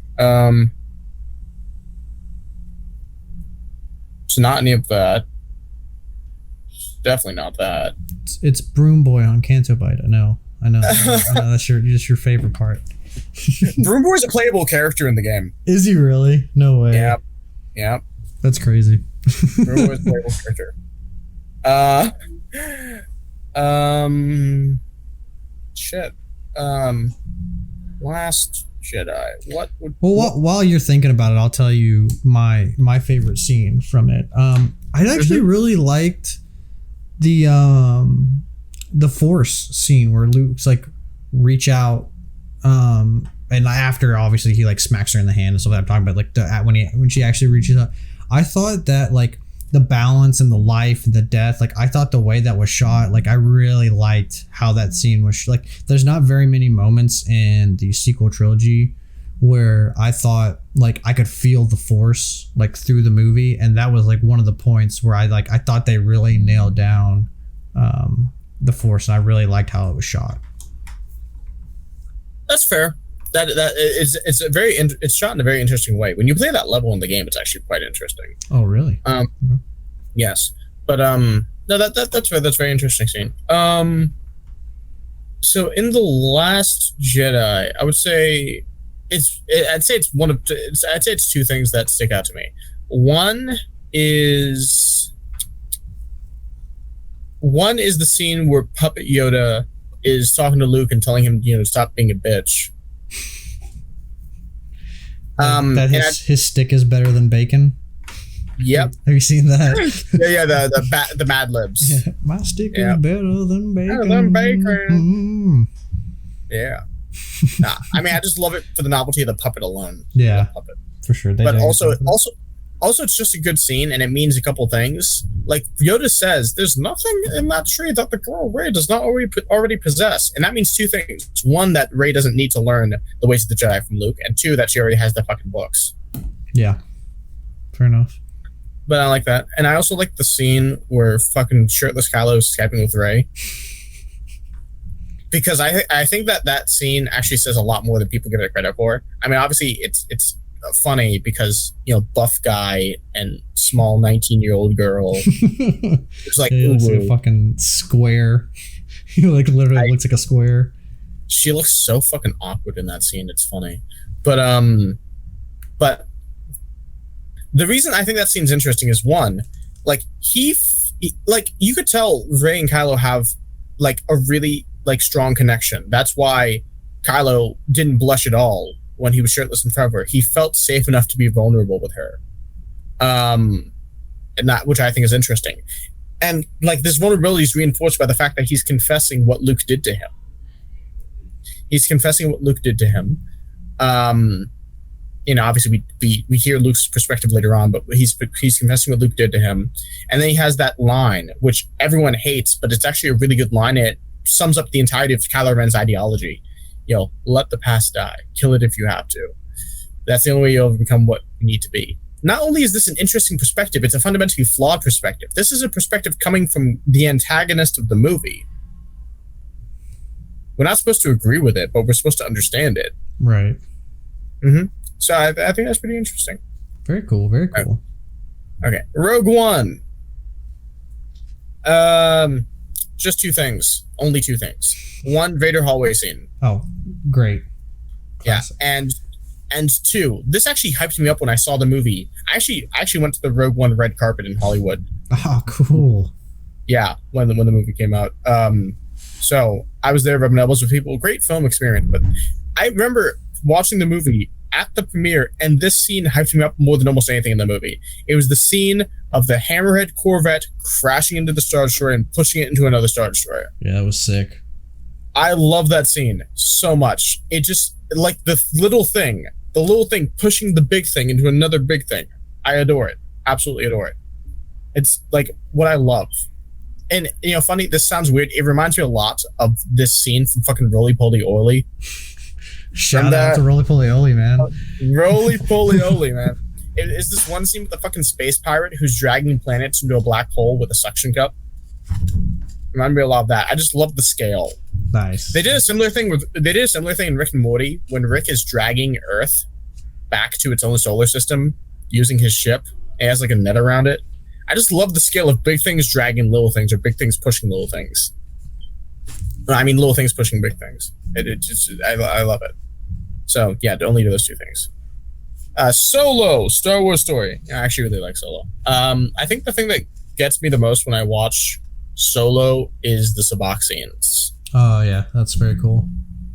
Yeah, like all the different creatures and money and stuff like that. I thought that was a very cool kind of like, you know, it's like world building, but it's like doesn't really say about world building. It just kind of shows you. It doesn't really tell you, which is cool.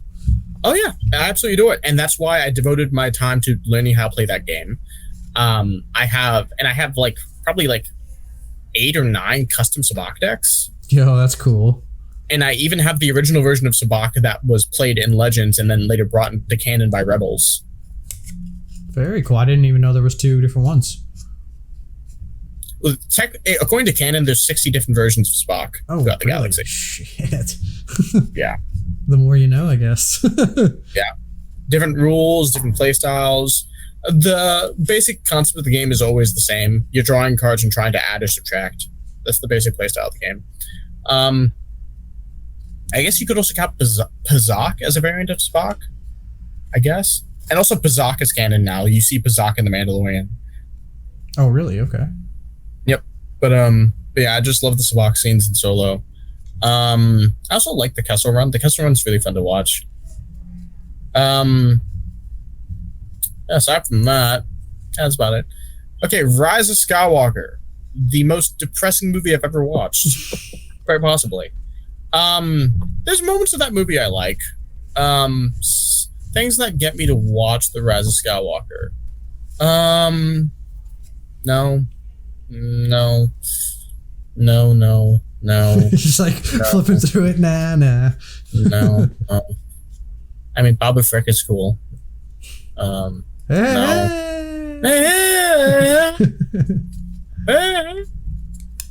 No.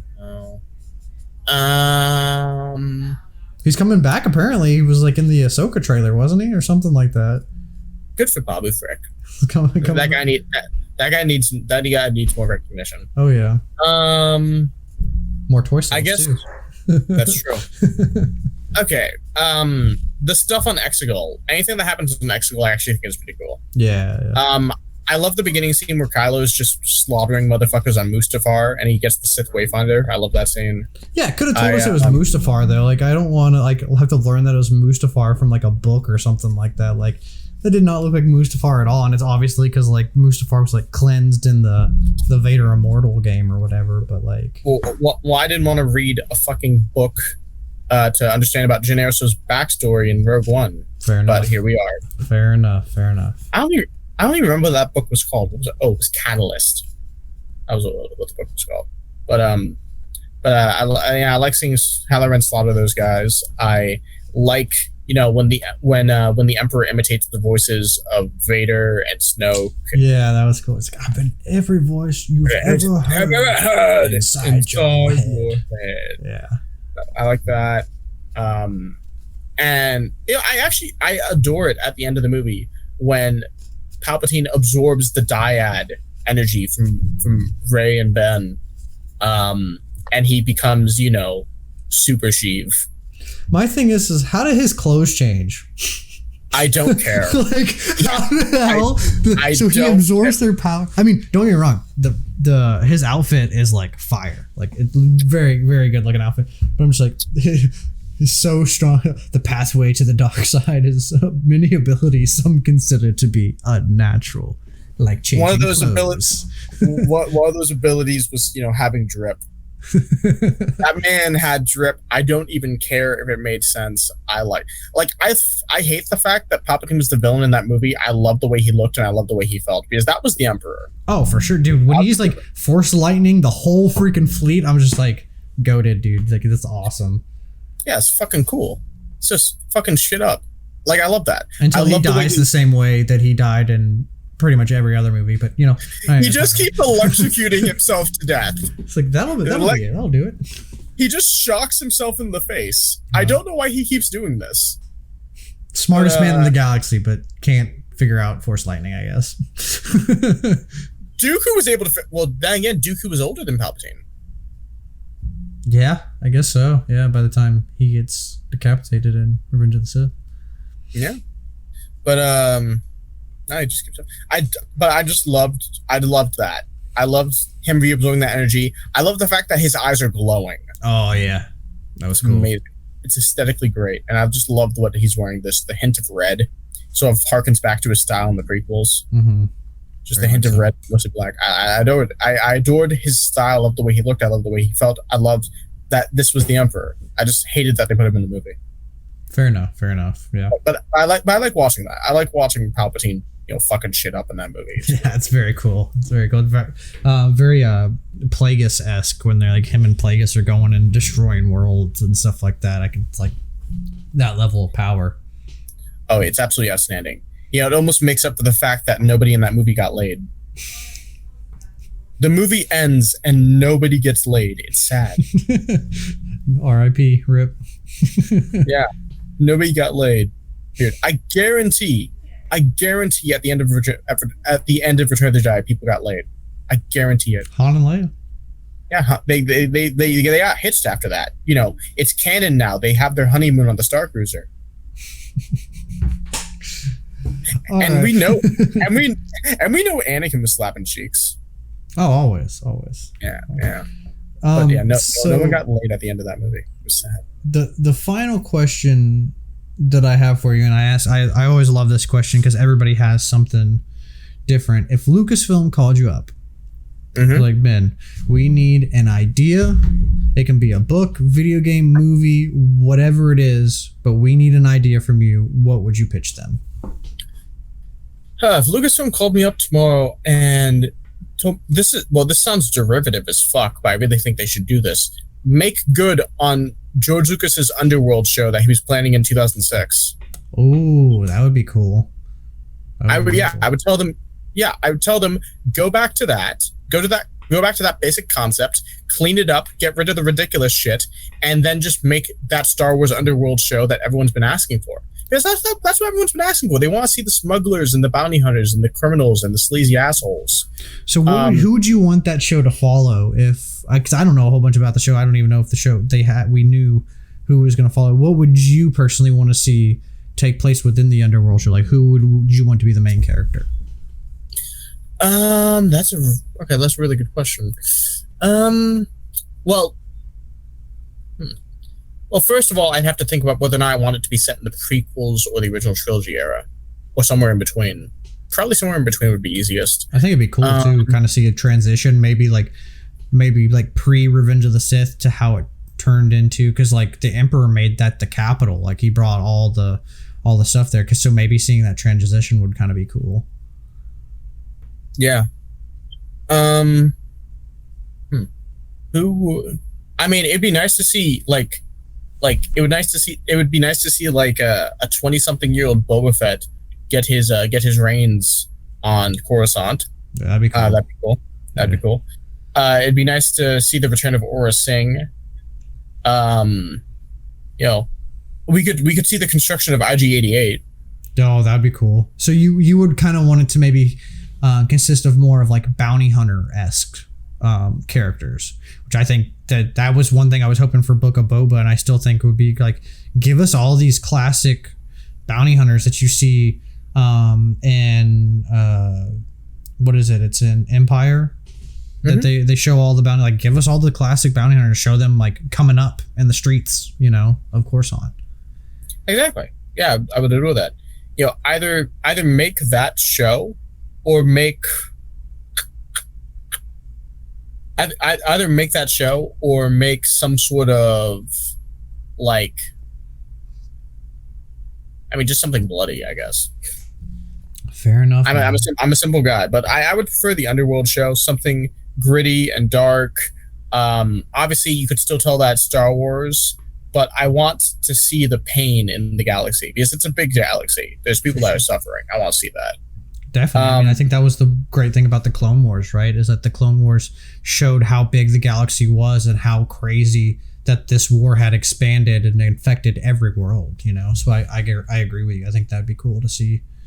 Yeah, I want to see the pain. I think it'd be interesting.